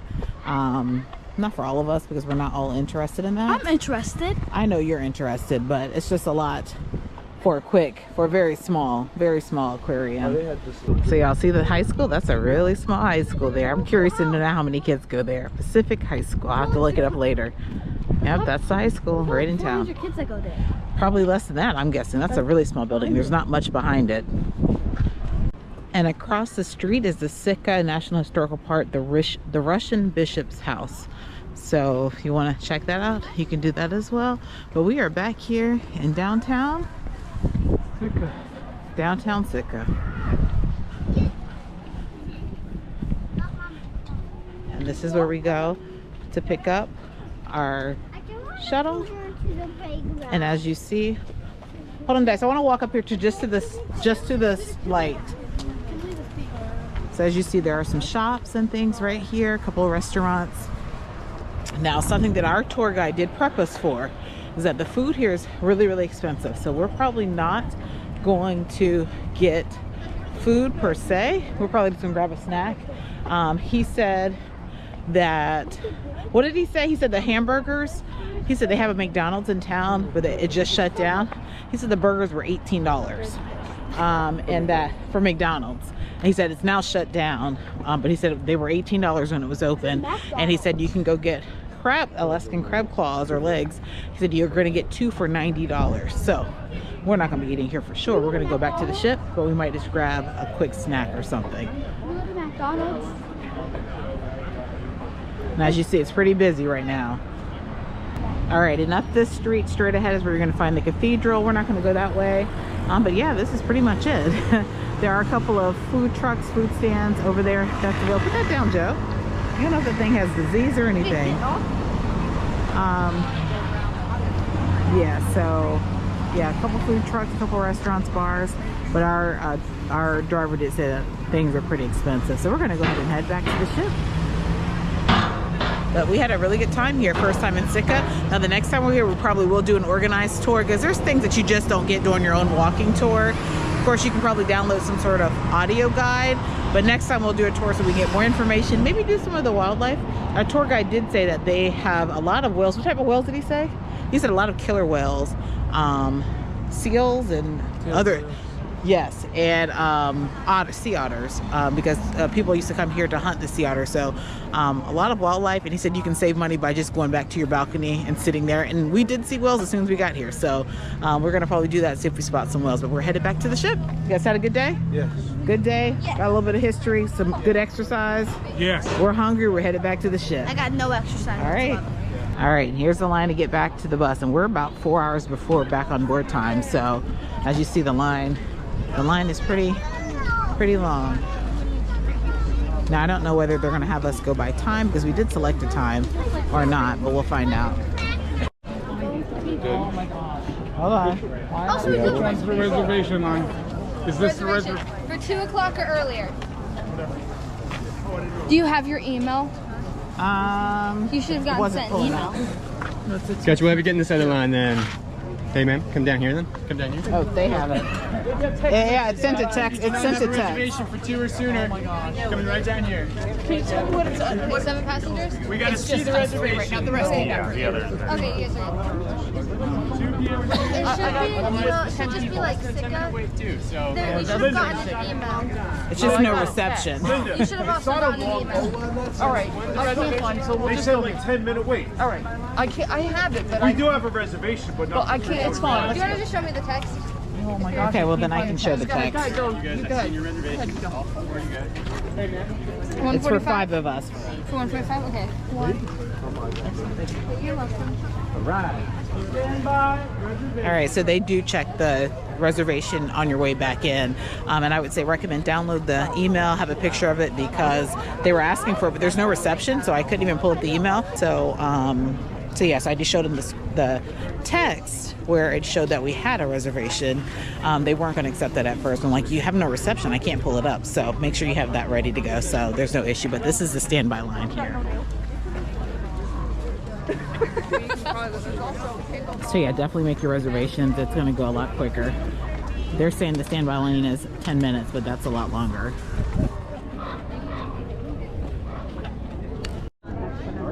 So I finally got reception. Apparently I didn't follow directions because it clearly says have the screen open to enter the shuttle queue. Hello. Yeah, I just didn't have it. So it says have the screen open. We have 145, 5 passengers. We're the first to load.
All right, good morning guys. We are up and we are here in beautiful Skagway for the very first time.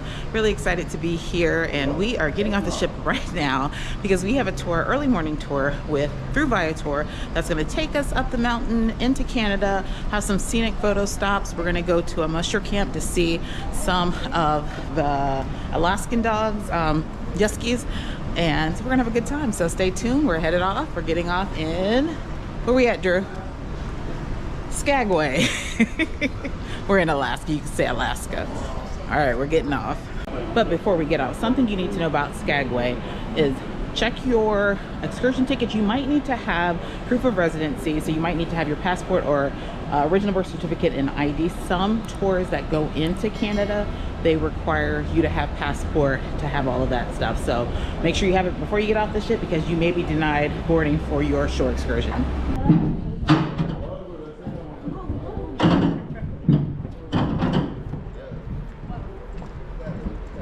All right, so as you guys see this ramp going up? This is the case for most Alaskan ports. So if you have mobility challenges, you can ask for wheelchair assistance to get you up the ramp. Sometimes they'll have like little trams and things, but pretty much most of the ports that we've ever visited in Alaska, they have these very steep ramps. So because they want you to get used to the mountains. No, I don't think it's that, Joe. So just be mindful of that. If you have any mobility challenges, you will have to go up an incline and then back down to get back to the ship.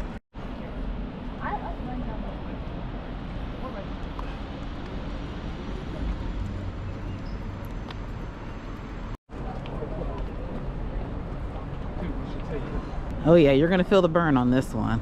You feel the burn, Dice? Burn. Oh, good. He said he's a runner. Well, I ain't a runner, and I feel it deep in my thighs. Whew. That's beautiful.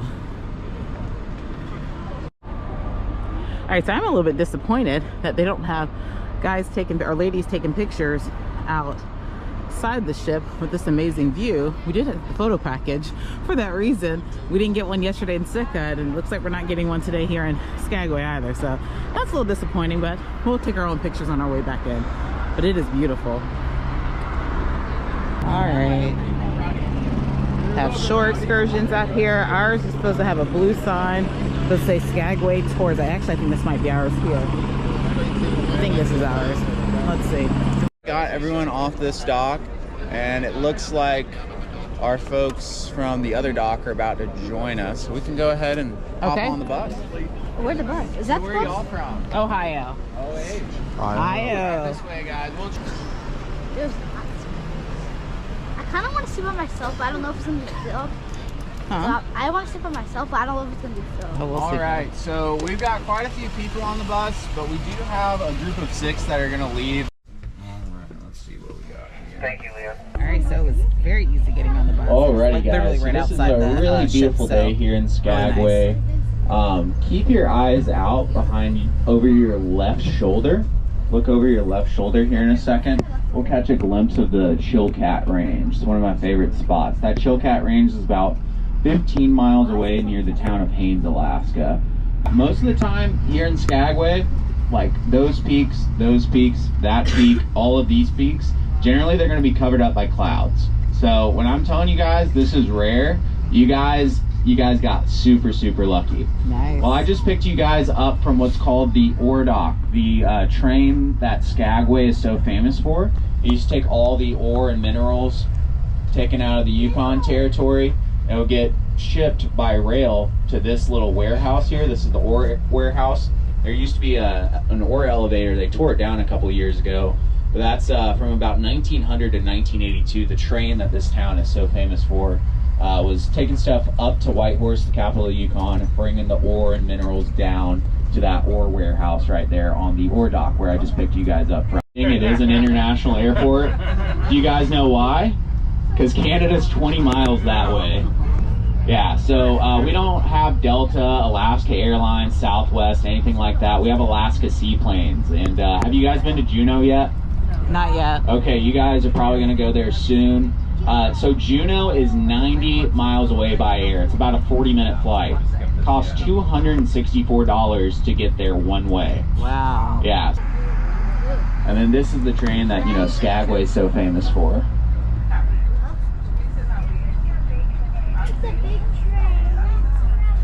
Now, coming up on our right, this is a rotary snowplow. This is how they used to clear the tracks of snow back in the day. So for about 82 years, the train was a year-round freight service, like I was telling you guys about. But since 1988, it's only been a summer tourism train, basically. So right now, we actually are in a national park. Basically, all of downtown Skagway here is. So most of these buildings are from, the late 1890s, early 1900s. So here to our left, this is probably one of our more famous buildings. It's the Red Onion Saloon. Back in the day, it was a bar on the bottom, brothel on top. And for those who don't know, a brothel is where you get soup. All right, here on the left, this is the Arctic Brotherhood building. They say it's the most photographed building in all of Alaska. There's about 8,000 pieces of driftwood nailed to it. So you'll notice all these old, kind of fun buildings with all these fun colors. That was kind of old school marketing ploy. They thought a lot of the folks that were going to come up here were illiterate.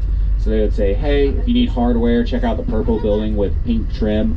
And then they say, hey, if you need overpriced jewelry, check out the green building with the yellow trim, or this, brown building with yellow trim, or the green building with white trim, or the white building with blue trim. You guys get the point.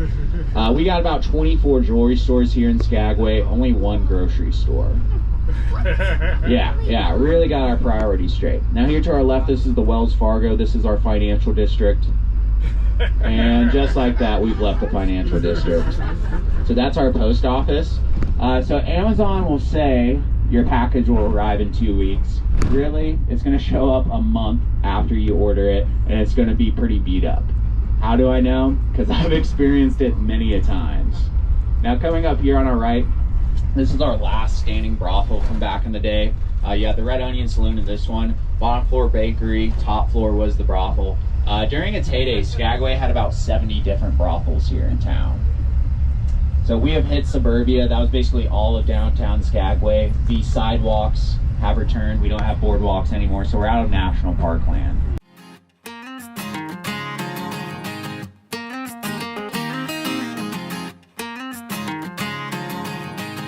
Towns do it. But in Skagway, from April 15th to October 15th, we have a 5% sales tax during the cruise ship season. So that's how we, pay off our teachers, the fire department, police department, and then pay for road construction. Now coming up on the right, this is the train yard for the White Pass and Yukon Route Railroad. This is where they store and maintain 23 diesel electric engines, 1 steam locomotive, as well as about 80 passenger coach cars. Really crazy history, 110 miles of track, 250 tons of dynamite, and 30,000 men built it with hand tools. Crazy, crazy work.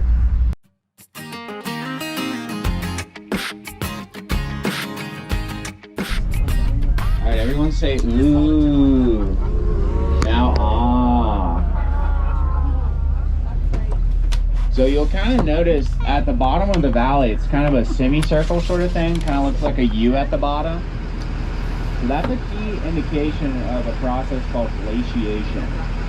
So about 10,000 years ago, you had about a mile thick, a mile high sheet of ice that came through here and carved out all these valleys.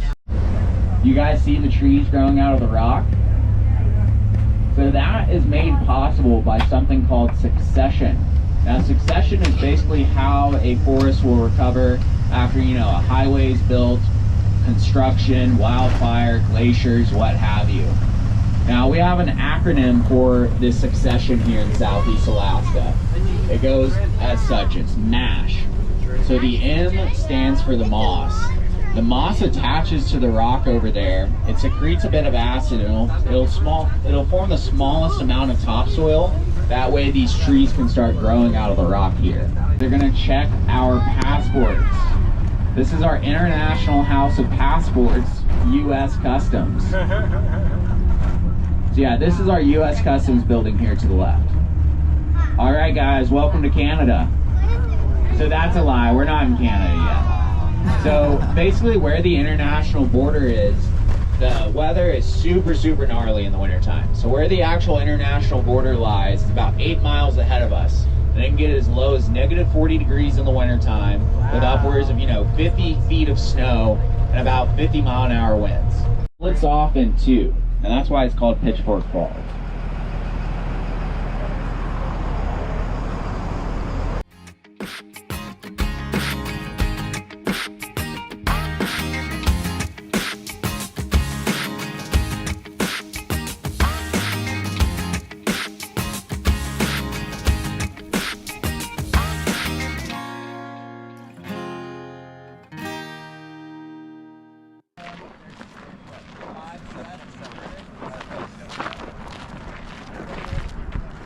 All right, we are here for just a scenic stop and to get our picture at the Welcome to Alaska sign. All right, Ohio, y'all are next. So here, that line in the sand is just right there where those folks were. Oh, you wasn't planning. I wasn't planning, man. There's gonna be like 7 tour buses rolling up. That way they can take their photos too. That way we're not photo bombing. With the same line in the sand? That's right. No, with that line in the sand over there. All right, big smiles, guys. All right, we got a bunch. Thank you so much. We're getting tired of taking pictures, but guys, this is beautiful. Really, really nice here. Yeah, this is absolutely beautiful. And surprisingly, it's not as cold as you would think. It's a little cooler up here than it was down there, but it's not bad, is it? Like, we're in thick hoodies, so yeah. It's very nice. For you, do you feel the sudden urge to say eh? Say all right, we're in Canada now. What's that? There's no Tim Hortons. It should be right here. Oh, okay, there we go. Heck yeah. Yeah, welcome to Canada, everybody. This area, we call it the Tormented Valley. This is really when stuff gets hairy in the wintertime. You get negative 40 degrees, that's where Celsius and Fahrenheit both meet. 50-mile-an-hour winds, roughly 70 kilometers per hour, and then about 50 feet or about 15 meters of snow for highway maintenance. All right, here. time to check passport. Turn it around the other way. Yeah, time to check passports. And you can use birth certificate and ID if you are a U.S. citizen. All right, do me a solid, guys. I'm gonna keep an eye out behind us. All right, guys, so let's hang out for maybe 5 or 10 seconds. We gotta keep on going. I'm not supposed to block the road. Oh, there's a car coming, then we gotta go. All right, we've made it to the Yukon. So guys, it is a really, really long ride, so keep that in mind. Right. Yeah, keep it in mind it's a long ride, but our tour guide is giving some great history, great information. So if you're into history, this is definitely a tour for you.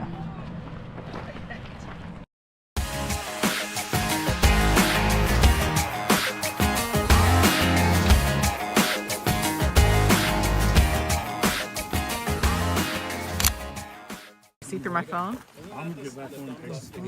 Yeah, those 3 white specks are goats. Now I go. 2,000 feet away. Yep, you can see them way, way up there. Yep. All right, so now we are off to the camp, and it seems like we have 2 different tours going on this bus. So some of them are going to the dog sledding, and we're going to the puppies. So yeah, so there's 2 different tours on the same bus. So definitely check out which tour you booked. I don't even recall what we had, but I know we had puppies. So that's where we're headed. The Huskies. Why do you think puppies? They're Huskies. Huskies. Husky puppies. I want to do the Husky. What's Husky sledding? The dog sledding.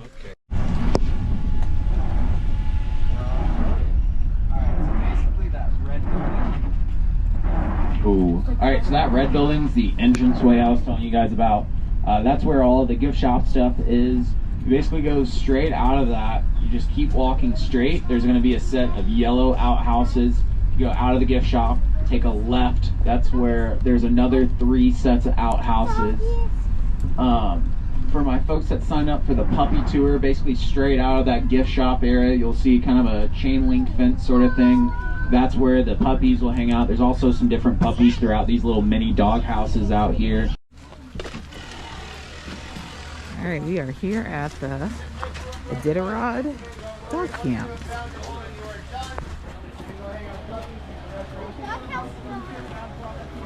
And it is rainy, so we're going to go ahead and get our ponchos put on.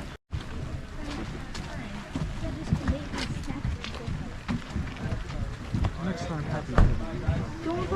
Yes, go get it real quick. Wait there, somebody wait there.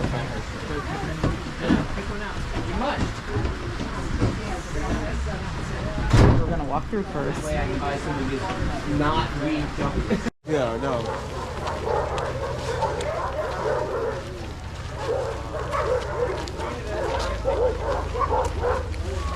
So it says children 10 and under must be accompanied by an adult at all times.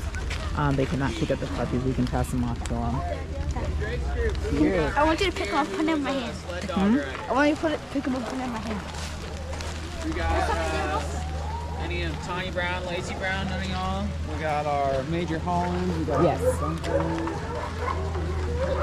Here are the sled dogs. And there was a group about to be pulled by the sled dogs on a 4x4, I think it is.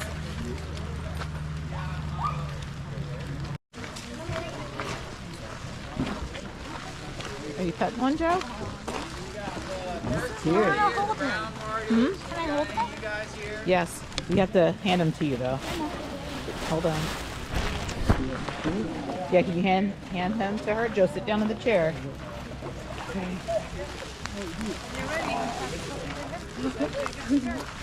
Be careful, babe. Can you get him?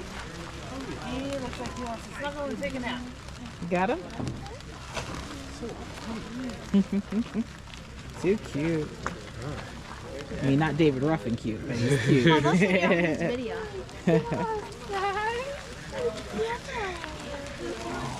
Be careful. Oh, he's cute.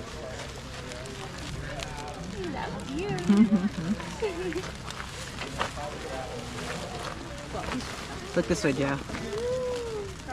Hey, puppy. Hey, puppy. Oh my gosh, that's cute. Can I see them? That's practically an adult. He's an adult in Canada practically. So he can pick it up by himself. Hey, he's cute. Oh my gosh. They're with their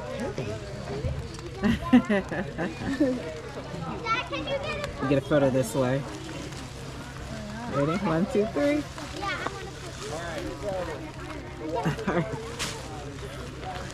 Look, puppy. Hey there. Aren't you cute? This is not free treat to the puppy, but the tour guide said you can. I got David Ruffin. That's enough. You want to hold one, Drew? I'll put it. You can put it back down?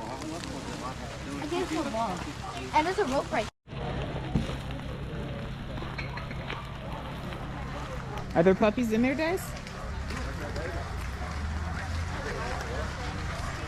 Are there any in there?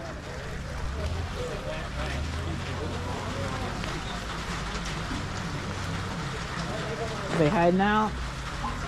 Hey! Oh, he said he was trying to take a nap. Hey there! Hey, cutie! Hey there! He said he's trying to stay warm and dry. Very cute. There's another one in there. Is there? Can I hold that one? You can't grab it though. They said no kids can grab them. I want.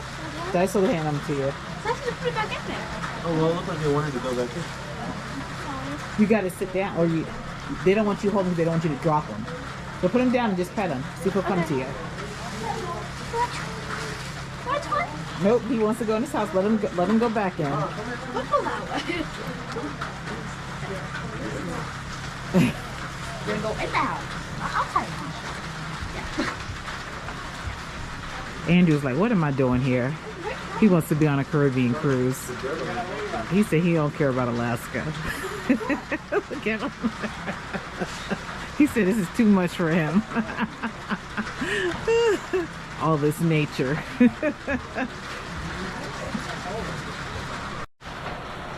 Yep, Andrew said this is too much for him. He needs a Caribbean cruise, right?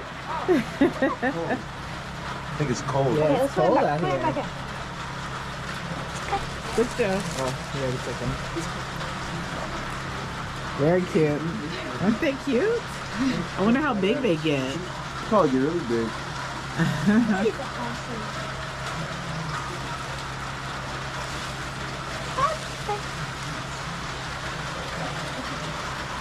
They got a film about the Iditarod race. Iditarod? Okay. Yes, in the building. Okay, it's icky. Why do you? What are Icky, you doing? icky. You guys need to make sure you wash your hands and get Remember, done. it's not getting any clothes. So they do have a couple of outhouses, which I'm gonna wait till I get back. But there's a couple of outhouses out here for me to go. But I would recommend bringing a poncho or something. There's some snacks and things inside that little red hut over there. But yeah, we're getting ready to do the dog rides. Huh?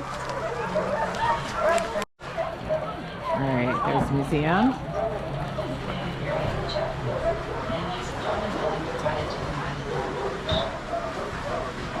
Most of the checkpoints are in villages like here in Chicago. Villages average around 8 to 10.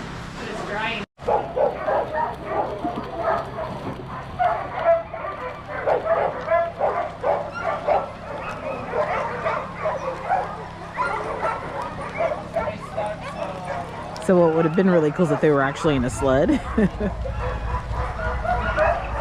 But no sleds.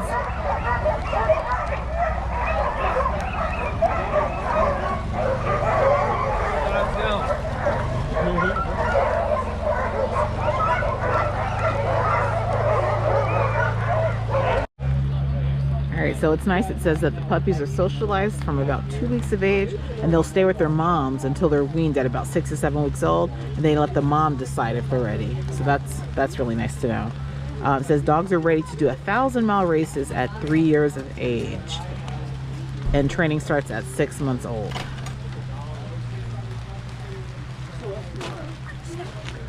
Alright, my Salt Lake folks. So you guys are going to be here next year.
Right, it is like 5:30 in the morning.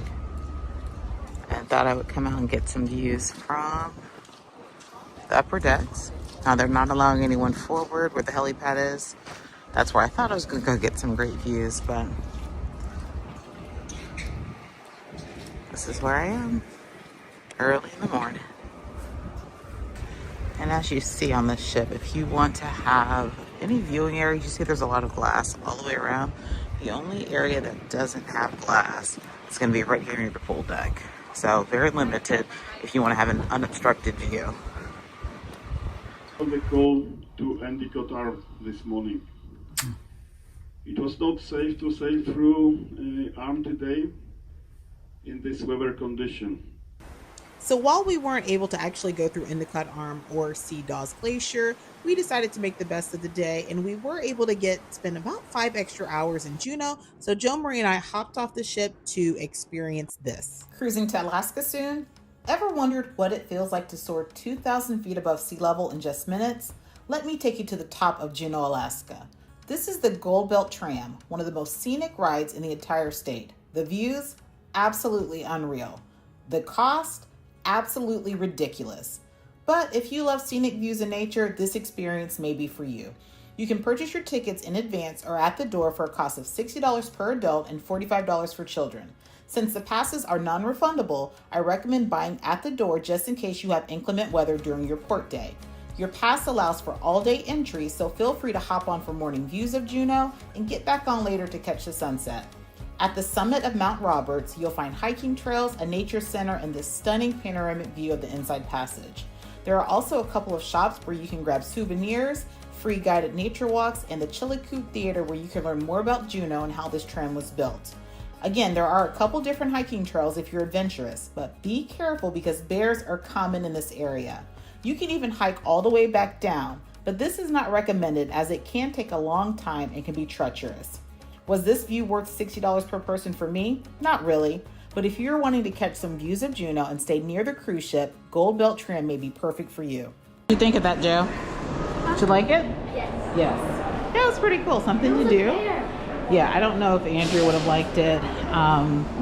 So yeah, we probably saved some money. And guys, I'm at the point where, you know, the kids, they are kind of into their own things. If they choose to not want to do an excursion or do an activity, I'm fine with them staying on the ship. They're on board right now with Ron, so I'm perfectly okay with saving that money if they're not going to truly enjoy the experience. But yeah, it was pretty cool. And as we were coming down, they said that there was a bear on one of the trails up there, a black bear on one of the trails up there. So yeah, so we just missed the bear. I don't know if it was on the trail we were walking down, but so do know. It was on the trail we were going down. No, they said there were two. They walked it in, so there was one on the trail up there. So yeah, so yeah, pretty cool. So again, there's lots of shops and different things right here. It is getting pretty full right now, so lots of cruisers out and about shopping. There's a bear right there too.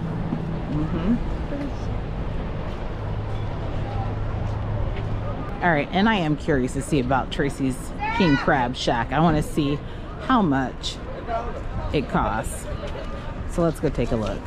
There's still a line outside, and I'm sure it'll probably be even busier as it gets closer to lunchtime.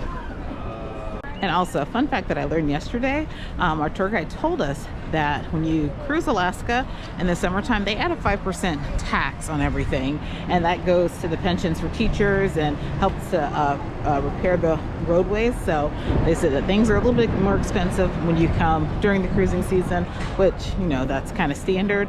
But yeah, so that's interesting. They said it's a 5% increase because of tourism.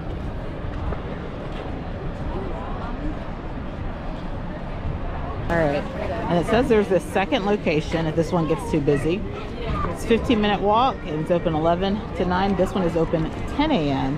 to 9 p.m. and space is limited, but it says the lines move fast, so I just want to see what the price is.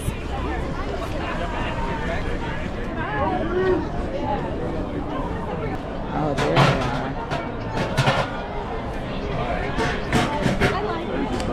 And I don't know if you guys captured that on camera. She just said this one is still frozen. So it may not be as fresh as you think it is. I don't know if I caught that or if I cut it off, but she said, oh, this one is still frozen.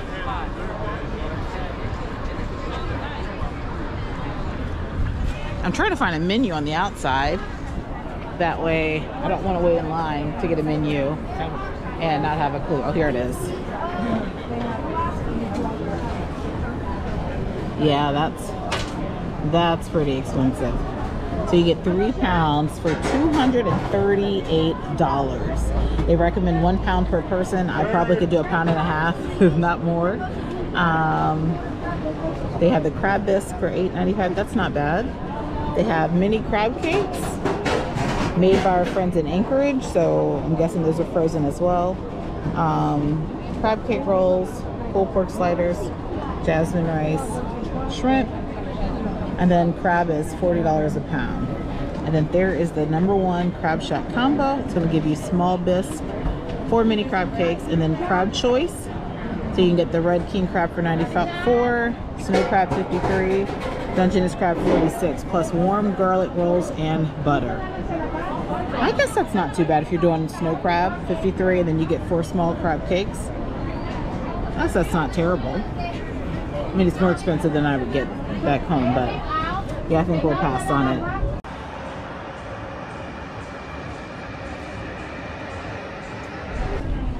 All right, we are back in Juneau. Going back up this ramp again. Can we see that waterfall? Now this whale watching tour is through Harv and Mars.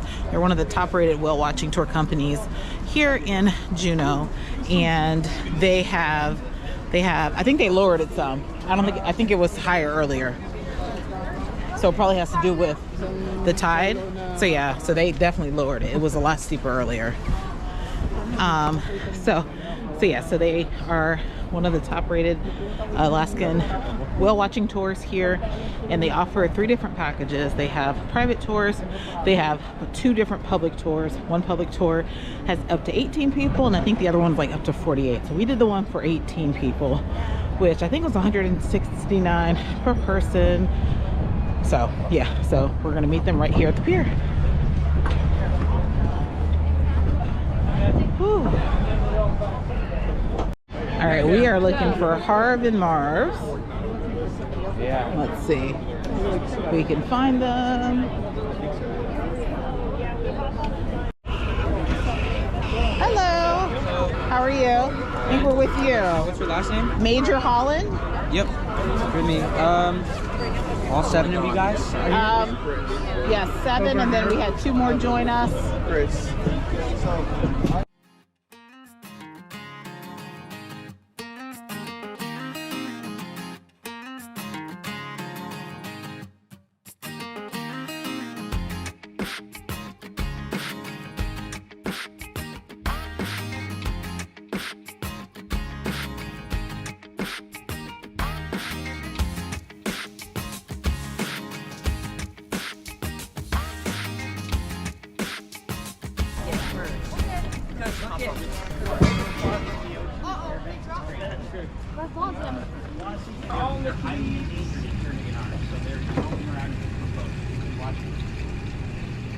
Alright guys, so this is Captain Anise. He's going to be our lead guy today. We got Junior Captain Alex. Yeah, so you guys can feel free to climb on aboard, make yourselves comfortable, please watch your step as you guys are climbing aboard. This is the most dangerous part of our trip right here. And sit together with your group. Every seat's going to be taken today.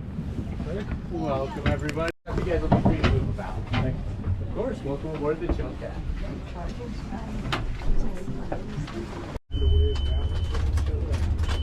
Okay.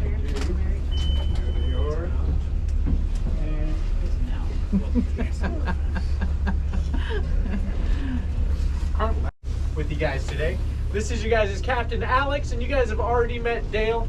Before we get going too far off the boat, I'm just going to give you guys a quick little safety briefing. Not planning on using any of the safety stuff whatsoever. Always a good habit though to know where it's all at, which you won't. We got life jackets for you guys underneath these seats labeled life jackets. Children's life jackets are underneath this seat right over here. So please try and maintain, 3 points of contact while you guys are maneuvering around the cabin. We'll keep you guys safe. We'll keep you guys dry. That's about it as far as our safety stuff goes. Other than that, just sit back, relax, and enjoy. We'll be seeing cool stuff in no time. Have you ever been to Alaska before? Anyone here been to Alaska before? You guys have been a few times, huh? Okay, cool. So My job today, I'm what you call a naturalist. A naturalist goes out into the field and provides context on things we're seeing. If you look back behind us, Adam, on the right side of the boat there is the head of a stellar sea lion popping up. There he is, for example, that brown thing out there in the water, that's a sea lion. Now we're going to go fast here in a second. We're not going to stop and look at the dopey sea lions. I just want to point him out right now. What I want to do is establish what we call the clock system. So the very front of the boat, the bow of the boat, the pointy end of the boat, we're going to call that 12 o'clock. Then it goes 1 o'clock, 2 o'clock, 3 o'clock. I like this row of seats in this post where this gentleman is sitting right here. This is our 3 o'clock. Boom, right out from there. 4, 5, 6 o'clock. You're looking at the gap between our outboard motors. 6 o'clock behind us. 100-yard bubble. If you break that bubble intentionally and violate that whale's personal space and influence their behavior, you can lose your job. You can get a big fine. It's not a lot of fun to get hit with one of those. We want to make sure we're being kind and respectful and gentle, right? We also want to make sure whales that are feeding. Imagine anyone here still eating their cookies, and you're like sitting there eating your cookie, and someone comes up and is like, "Hey, got a cookie?" And it's like, "Whoa, hey man, I'm just trying to have a little snack here." We don't want to interrupt the humpback whales doing that either. And we'll get other looks at glaciers today, and we might have better shots elsewhere. But we've got to go fast right now to catch up. We'll open up the bow here in a little bit once it's a little less splashy. But these guys are going to be on the right side of the boat. Look at the binoculars. Yes, take them out of there. Yep, so that one's one of our big bulls.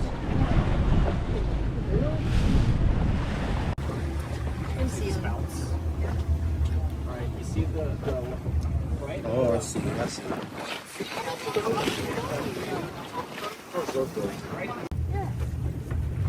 we go. 3 o'clock. Right side of the boat. 3 o'clock. Here they come. Can we see them?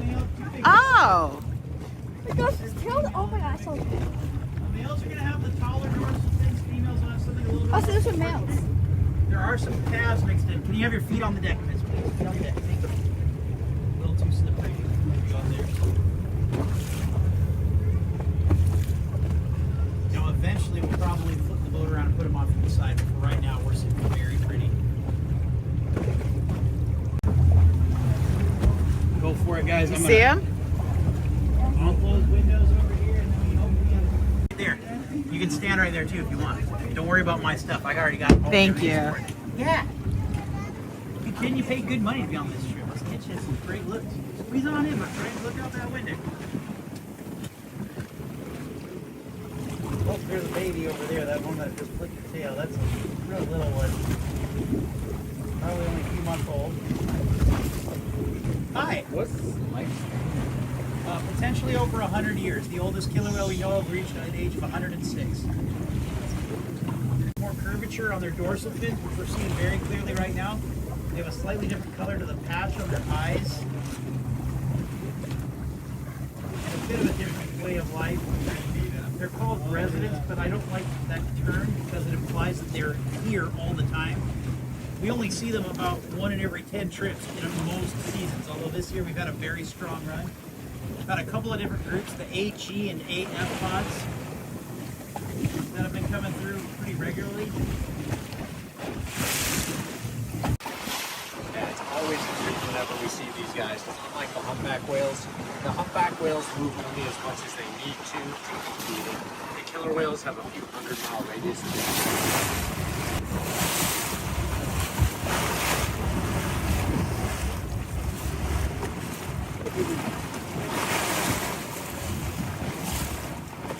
Be a lot better if it wasn't so rocky. Yep, I'm getting them. Oh, look at that.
Come out here. Stand by these. Oh, here we go. This girl's short. You can easily see over her head.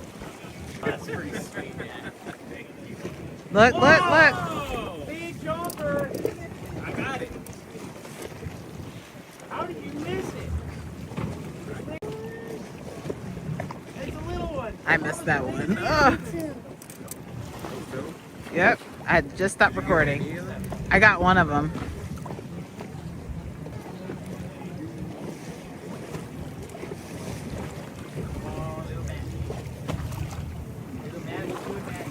Oh, big tail. He's showing off. So Match's mama is named Flame. And you guys already have a unique connection to this whale because when you were born in the boat, or before you did that, before you got off the bus, you saw that big whale tail statue up there. And that whale tail statue was Flame. This is Flame's brand new baby. And mama's around here somewhere. You get to meet a local celebrity.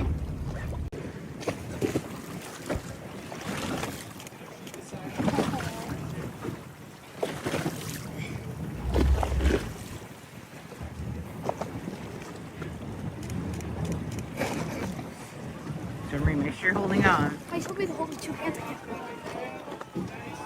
Oh, got it. How close?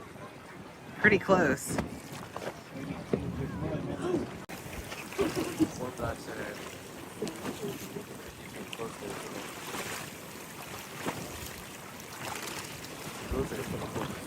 It is.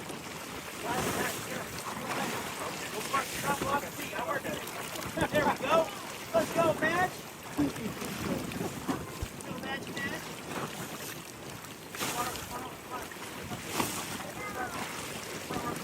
Where are you going? There's a whale jumping out of the water. Yes, we do it. I'm more interested in the no. Giant whale jumping out of the water.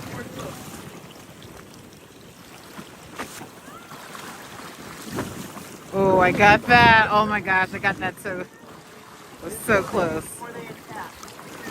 They only do that if they see girls wearing purple on the side of the boat. Uh-oh. You're good. Crossing the stern now. Crossing the stern. 6 o'clock. Get ready.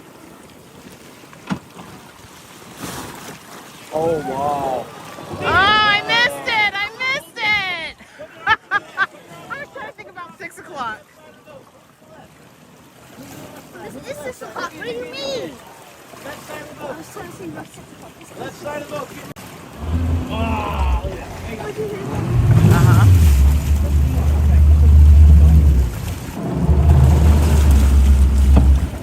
Can't believe I missed that big one. I was my brain was thinking we're 6. Get ready, keep watching. Could be another big dive over here somewhere about I'm ready. 7 o'clock. 6 to 7 o'clock. Get ready. Oh! Everybody up and down. You weren't even down. Okay. They were... Ah!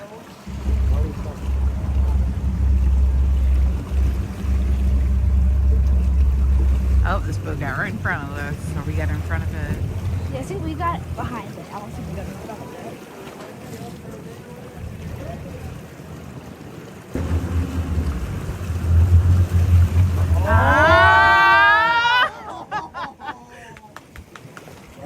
No, I didn't. That boat was in the way.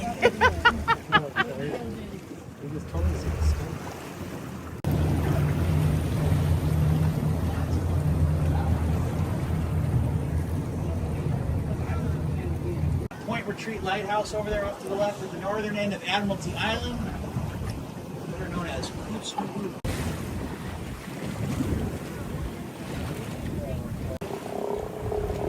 Oh, you can hear them. Murder! Big ugly one in the water trying to force his way up there.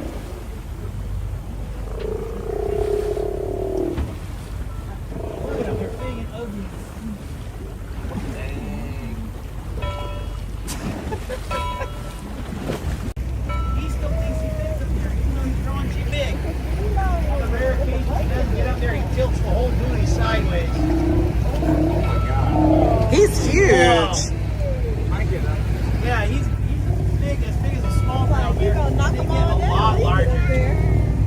He's got another 1,000 pounds he can grow. Oh, wow. I know. Getting crazy. 2 years ago, we had a 7-year-old passenger who was wearing a Burger King crown. I don't know why. He liked hamburgers. We asked him if he wanted to name a sea lion. He said, I want to name this whale King Hamburger. And we're like, okay. We stuck with it. He's trying to get up there. He's trying to help. That's amazing.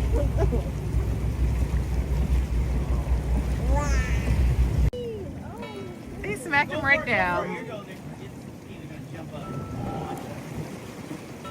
They don't want to share. I like the bigger ones, huh? Alright. Those must be the elders. They're like, nope, not today. They're not elders, but they got their spot. Uh-huh. They're all young sea lions here. Oh, okay. The fully grown ones don't fit up on the buoy. It's a little choppy at the one big. Oh, there's two.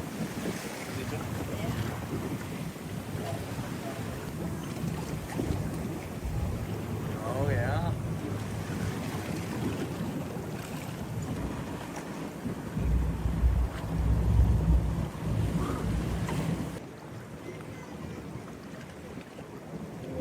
Wow. Got it.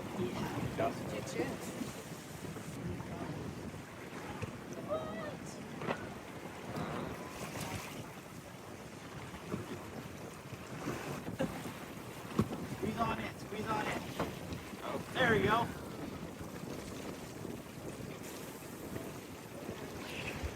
Oh, that was beautiful. I got it. Yeah. Because that boat is doing stuff that he's not supposed to do.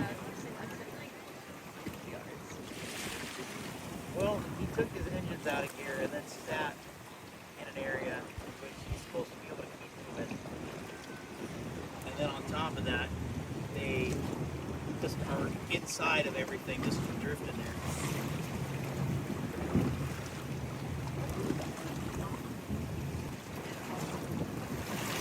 Oh, wow.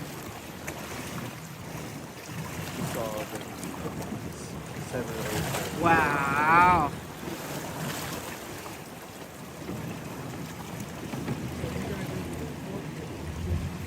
Look at that. Huh? I got it. Floaters. Ah! Happened. Find the course. I said, babe, it's gonna happen. She's like, how do you know? That's right.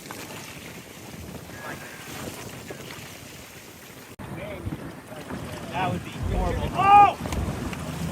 Let's go! Really backed up in front of us here.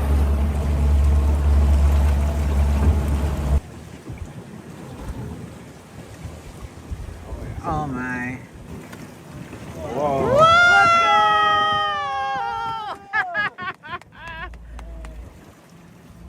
So guys, that tour was amazing. Highly recommend. I think saw Max whenever jump. whenever we're back here again, I will absolutely book with Harv and Marv's Outback Tours. I love that it was a small group. There was 17 of us on our boat. At the time of us, it was $169 per person. Very comparable to some of the other tours, but this one was small. They also offer larger ones for a little bit cheaper. I would say go with the 18-seater. Had an amazing time. Now, we really lucked up with the weather. We lucked up, and this is, what's today, mid-June? We're like mid-June. We saw orcas, we saw humpback whales, we saw sea lions. So we really, really lucked up because our whale watching tour from the last time was not as, we weren't as lucky as on this one. So I got some amazing shots. That just made my whole trip. So I can go back home happy and I'm good to go. So we're headed back to the ship. We're gonna grab some dinner and we're calling it a night. But thank you so much, Harv. Keep saying Harv and Marv. Harv and Marv's tour here in Juneau, Alaska. We had an amazing time. All right, so we're taking a quick stop to get a peek at Mendenhall Glacier. So there's a bridge right over here that we're going to take a peek now. If you missed that from our first Alaskan series, go ahead and check that out. But we're right outside. It looks like the Mendenhall Visitor Center, which I think is that in that brown building. Looks familiar from the last time. But yeah, we're going to get a peek of Mendenhall Glacier.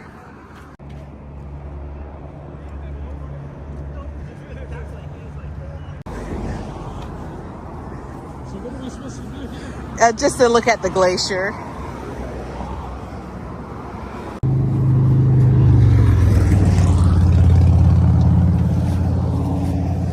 That kayaker makes it even more picturesque, right? Makes it more picturesque with the kayaker there. Are you there?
All right, we are approaching Victoria, Canada, or British Columbia.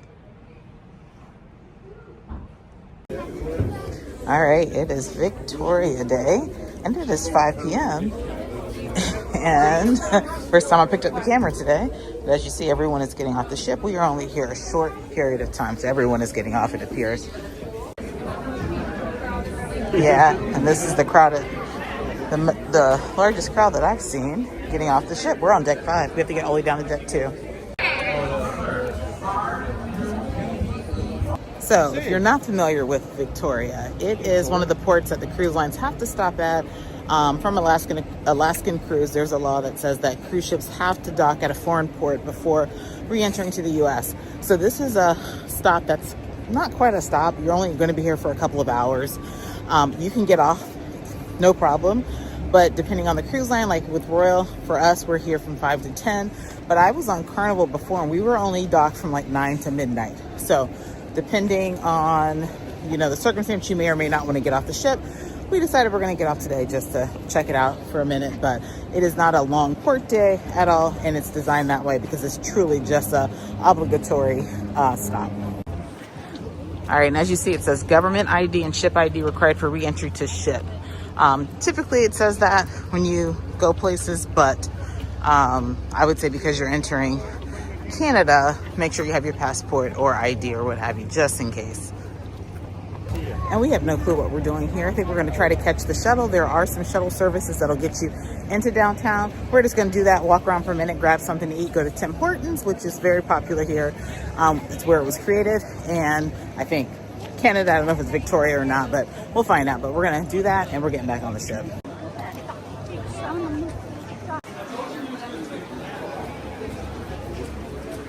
And if you're curious about the weather, because I have a teenager who refuses to wear a hoodie or jacket. It's not cold. It's like 50 degrees right now. It's cold to me. It's cold to me. He should have something on his arms, but you don't argue with these teens nowadays. They know everything, so he can just freeze.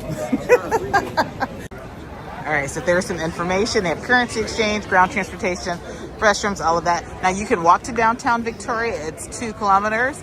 And you can also go to Fisherman's Wharf. I heard it's like a 15-minute walk. We're not going to walk it today, I don't think. So if you have a shore excursion, you're getting off that way. All the shore excursion buses are there. And if you're taking a taxi, pedicab, it says rickshaw, horse trolley, any of that stuff. If you're going to walk. Yes, thank you so much. And then they have free maps of downtown. So you get off. There's a gift shop if you just want to get off and get something. But here's where you're going to head if you're going to try to do something.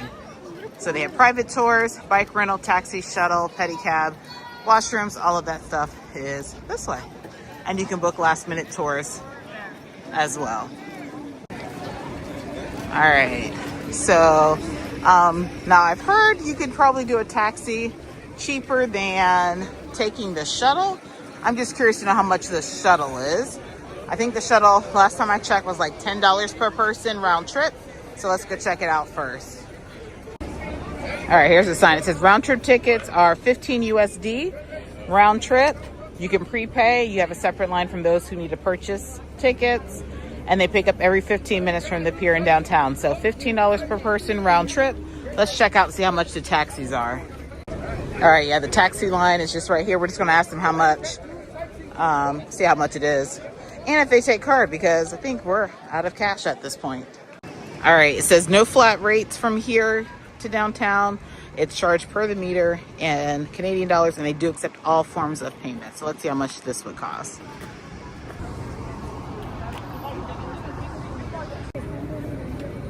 Hello. In your group. 5. About how much is it, you know, typically? If you're going down to the Empress Hotel area, usually it's around $15, but they need to put the meter on. So just make sure the meter is running. Perfect. Do they take all types of payment? Yeah, Card? They won't take your firstborn child, though. Okay. So she said about $15. It's 4 of you, you said? 5. Oh, 5. So you might want to just move up there to the number 1, and a van will come for 5. Thank you. So for the 5 of us, she said it's about $15. They don't have flat rates. They will charge by, you know, distance or what have you, but it's about 2 miles, I believe it is, or 1 mile point something. But $15 for 5 versus $75 round trip. So I'm guessing we pay $15 going, $15 coming back. Even if we did 20 and 20, $40, we saved a little bit by taking a taxi. Ron was checking to see if they had ride share. Ubers are about the same. So just catch a taxi. They do take cards, so that's nice. But I would say if I was by myself, I probably would do the $15 shuttle round trip, or even walk it. But if the taxi, you know, quick and easy, get in, family of 5, $15, you can't beat that. All right, we got a van. Hello. All right, kids, to the back. Gotta open it. Hold on. Watch out, Joe.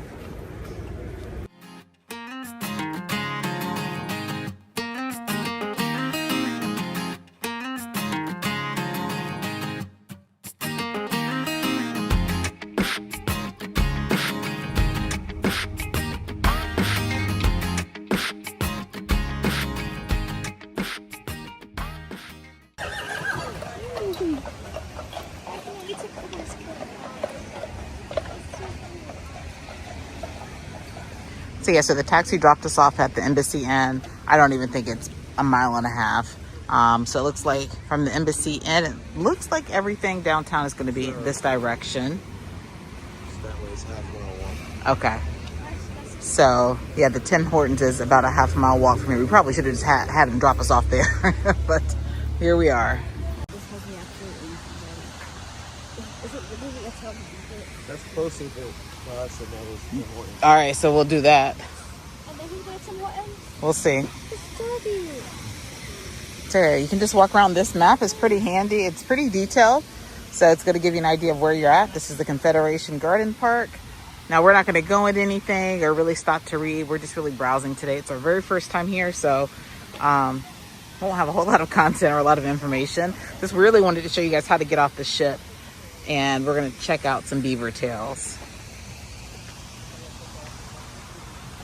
It's over there. Yeah, I wonder what that building is over there. Some sort of government building. There's a totem pole over there, and you can do horse and carriage rides. Can we do it? No, not today. See, not today. We're coming here.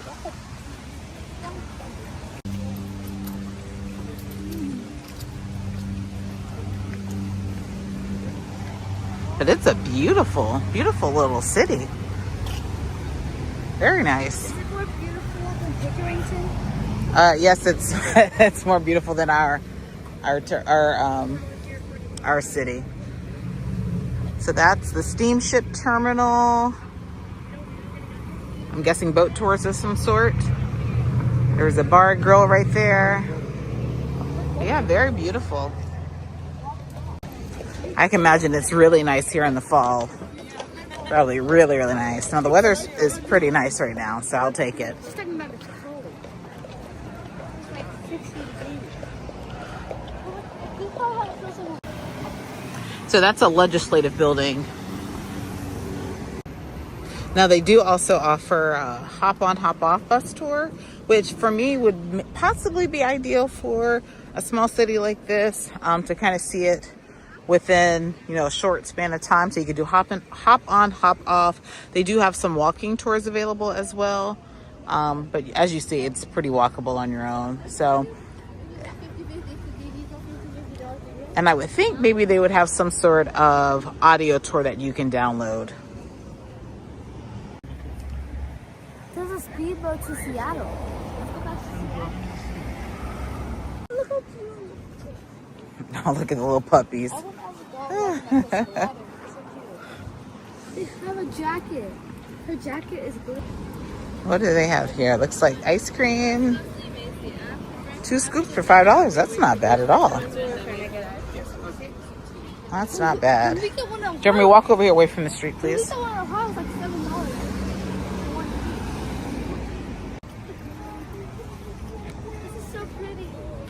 Oh, these are beautiful. Yeah, don't touch. Very pretty.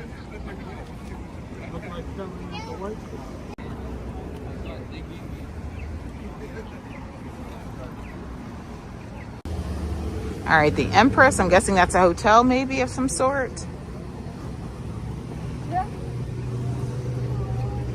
And I would probably say, based off this traffic here, kind of where our taxi driver dropped off, it's probably going to be cheaper to drop off. It was about a block down rather than come here where there's potential for traffic. Okay, maybe it is a little warm. Ron had to take his jacket off. I feel fine though. Andrew, you hot? You was right, it's hot. Andrew, you hot? Nope, see? Andrew's not hot. I'm good. Weather's been up and down, up and down. I'm not trying to get sick. All right, here's a visitor center. You have whale watching tours here, a Milestones Grill and Bar. Yeah, I love the landscape, guys. These flowers are gorgeous. Do you want to go in there? All right, so again, they have lots of signage. They have a maritime museum. You can go to Chinatown, then the Johnson Street Bridge. I wonder if that's a walkable bridge. So lots of signage telling you which direction to go. And I do have international, or we have access on our T-Mobile for calls, data, all of that. So, but there's the visitor center. It doesn't look open though, does it? These hot dogs smell good, but $6.99 for a regular hot dog. No, thank you. No, thank you. But lots of shops and things right here in downtown. So yeah, you really don't need to do a tour. You just want to shop, browse, eat, dessert, Frankie's Modern Diner. So they have all kinds of food and things right here. Yeah, so you really don't. I mean, you could not have dinner on the ship and just get off and do that. There's a Burger King here.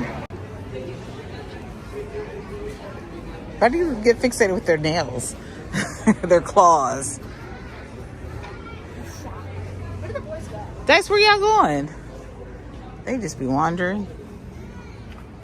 Oh, so yeah, so this is a whole pedestrian street. Looks like no cars except for that direction. And we're looking for, they're the beaver tails, right there. Oh, they're right there. It's not beaver. Right. All right, so they're the beaver tails. We'll come back to that. That's a very popular thing here. So we'll stop in a minute, but we're gonna grab dinner first. Now it looks like a lot of these shops are closed. It's Sunday, right? Okay, so yeah, so maybe be mindful getting off the ship. I noticed a lot of these shops are closed, and it's just, what, 6 o'clock? 6 o'clock on a Sunday. So I don't know if that's the case for all shops, but it does seem like a lot of the shops are closed. The restaurants are open, but a lot of the shops are closed. Dash, you gonna get your hair cut there? Little barber shop of horrors. Rather that or great clips? That.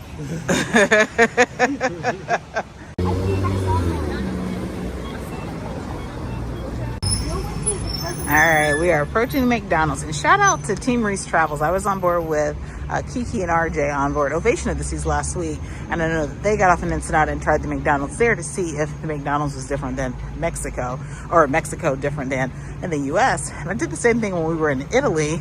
There were some slight differences, but I figured we haven't had dinner, so we'll try that out and see what the kids think, if it's any different here in Canada than in the U.S. But there's a lot of other places around that are kind of tempting, like even that Fat Burger across the street. Sounds tempting, but we'll let them try out the McDonald's. And the McDonald's prices looked all right with me. I see $1, $2, $3.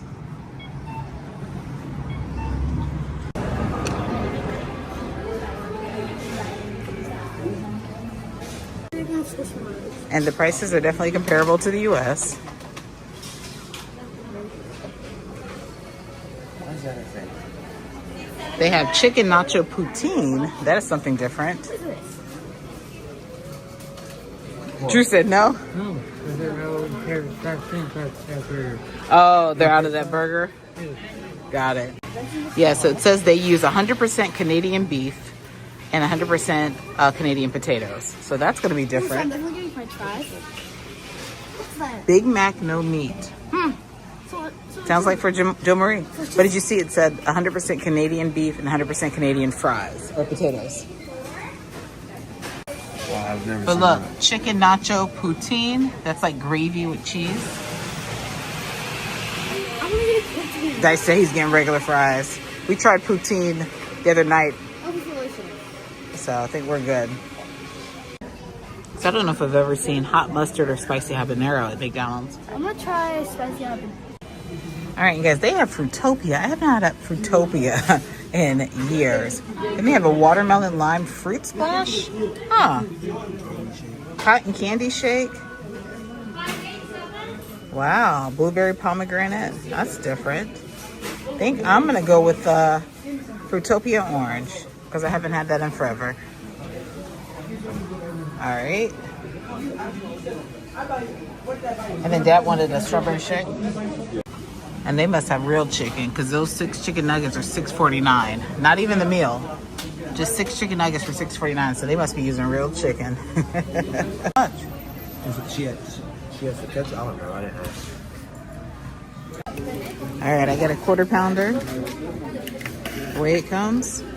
Joe got a kid's meal with, you got nuggets, right? Is that a yogurt? Okay. Paper straws. And they still give me fries. Let's try these Canadian potatoes. Huh?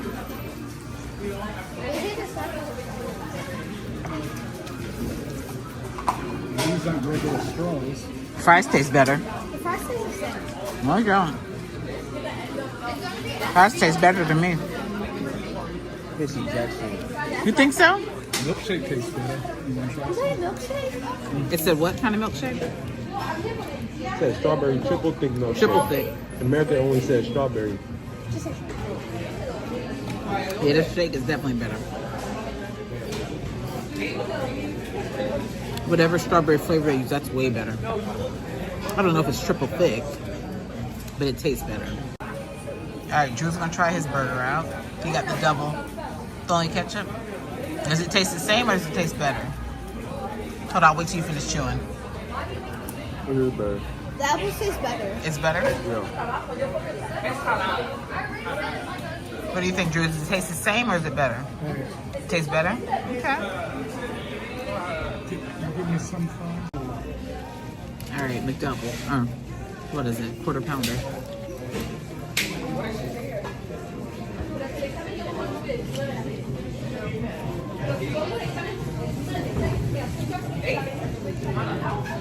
Yeah, it's a noticeable difference.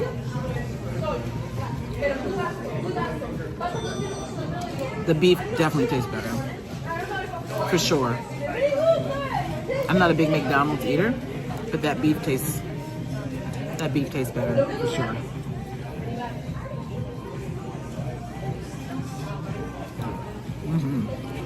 But the Fruitopia is disappointing. That's just like a watered down high C orange. It's not Fruitopia.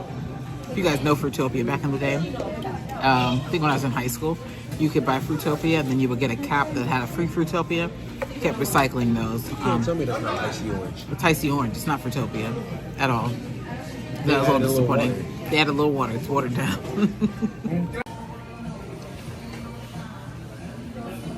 Tastes the same? Huh? I don't know. I don't really get out the park.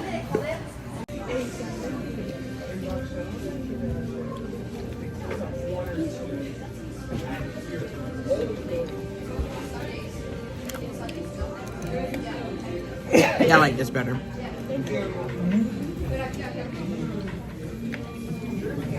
Yeah, I like that better for sure. Yeah, it's better enough. Agreed. Yeah. I don't do McDonald's often back home at all, but this isn't bad. All right, we are here getting beaver tails. What's that small? The beaver tails. Let's check it out. Hello. All right, so they even have beaver dogs. Let's see. All right, what's your most popular thing? The classic, probably, right? And then right behind that is the Bananarama and the pistachio. Okay. Strawberry cheesecake. We'll do the classic.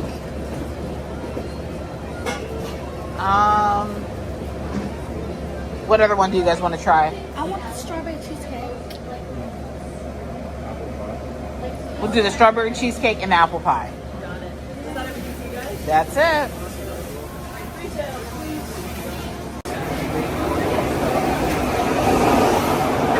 So they have beaver dogs, poutine, and then beaver tails.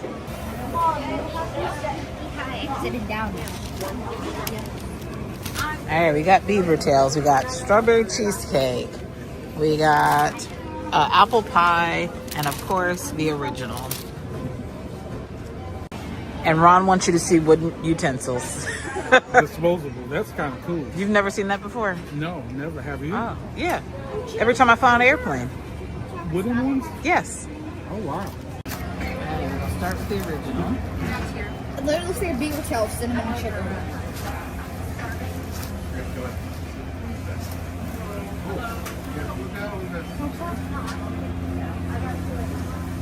Yeah, I ain't doing all this cutting here.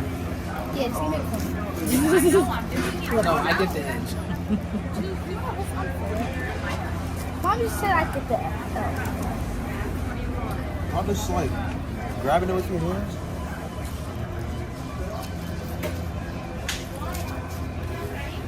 You good? That's a good thing, huh?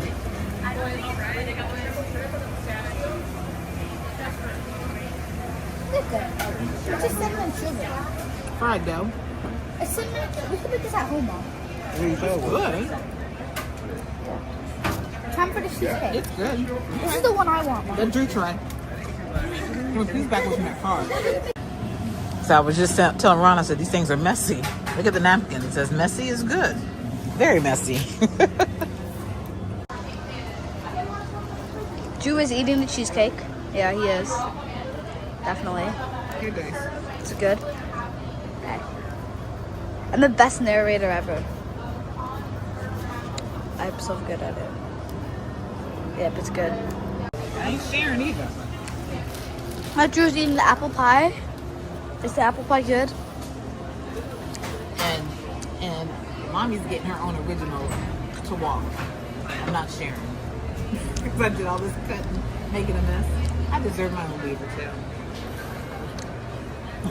Am I a good narrator, guys? I just narrated this whole thing. Okay, bye.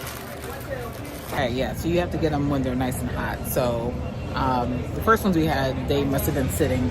This one just came fresh out the grease. Is it delicious, sir? And I got the vulture staring. This is mine. Take some of that. I get the good one since I put in all the work. All right, so yeah, if you're gonna get a beaver tail, make sure there's a line. Because there wasn't a line for us, and the first couple were, I mean, they were good, but they weren't hot. But when I went back to get myself one, it was piping hot, really nice.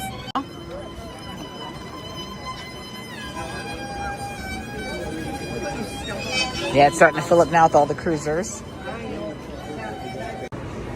Now, it does look like some of these shops right on the main strip are open, but like inside the strip, they're all closed. So that's kind of strange. I'm guessing they opened up because there was a cruise ship in, so they want to make some business. But everything on this center is closed, as you saw. So that's interesting. And look, they have a going out of business sale. And you know that sign is probably up all year round. They want you to think it's a sale and they're going out of business, but they're really not. I'm sure they're not. Spirit of Victoria. Now, this shop wasn't open when we first passed by. What? Huh? He said he wants to do a bike ride.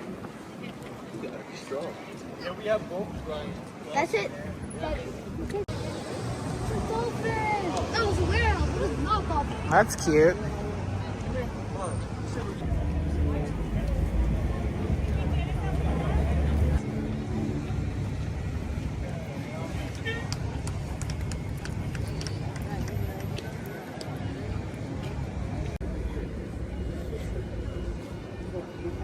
Bagpipes.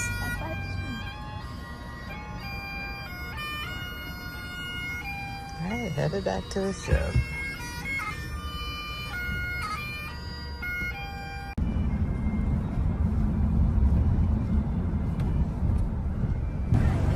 All right, so we are back in port, and as you see, right outside the port, there are a couple of shops if you want to grab some souvenirs. So we're going to check out to see what they might have. So there's a gift shop up that way, and then an artisan market right here. If you don't want to go too far, they have a few things here. Looks like some handmade crafts and jewelry.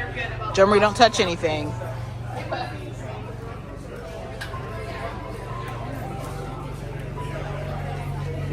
Candles.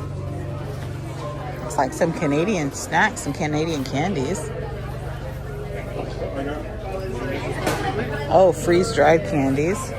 T-shirts, jewelry.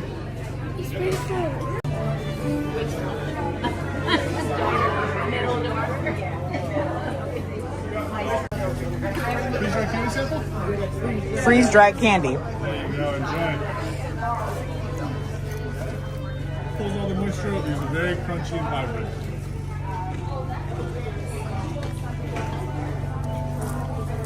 You want to get one? Yeah. We'll take 4 bags. Do you take cards or? We do card and cash. Okay. So if you're doing the 4, we do 4. All right, Dice is grabbing the Jolly Ranchers. You've had them before? Yeah. Yeah. Which one do you guys want from over here? That's Jolly Rancher. Get something different. All right, but something to note. Make sure your taxi driver turns on their meter, because we're thinking that first taxi driver, he wound up charging us $20. He didn't go as far as this driver, and this driver's charging $13. So make sure they turn on the meter. That way you're paying the fair price, or negotiate the price. They do say that they don't have a flat fare. You pay per meter. So but we're back. This was cheaper than taking the one-way or the round trip, $15 per person. So I would probably recommend just taking a taxi, unless you're solo. Solo, I would probably just take the shuttle, so you're with cruisers and not having to catch a taxi by yourself. But yeah, not a bad day at all. Or I'm not even gonna say a bad day. A good 90 minutes in Victoria, Canada.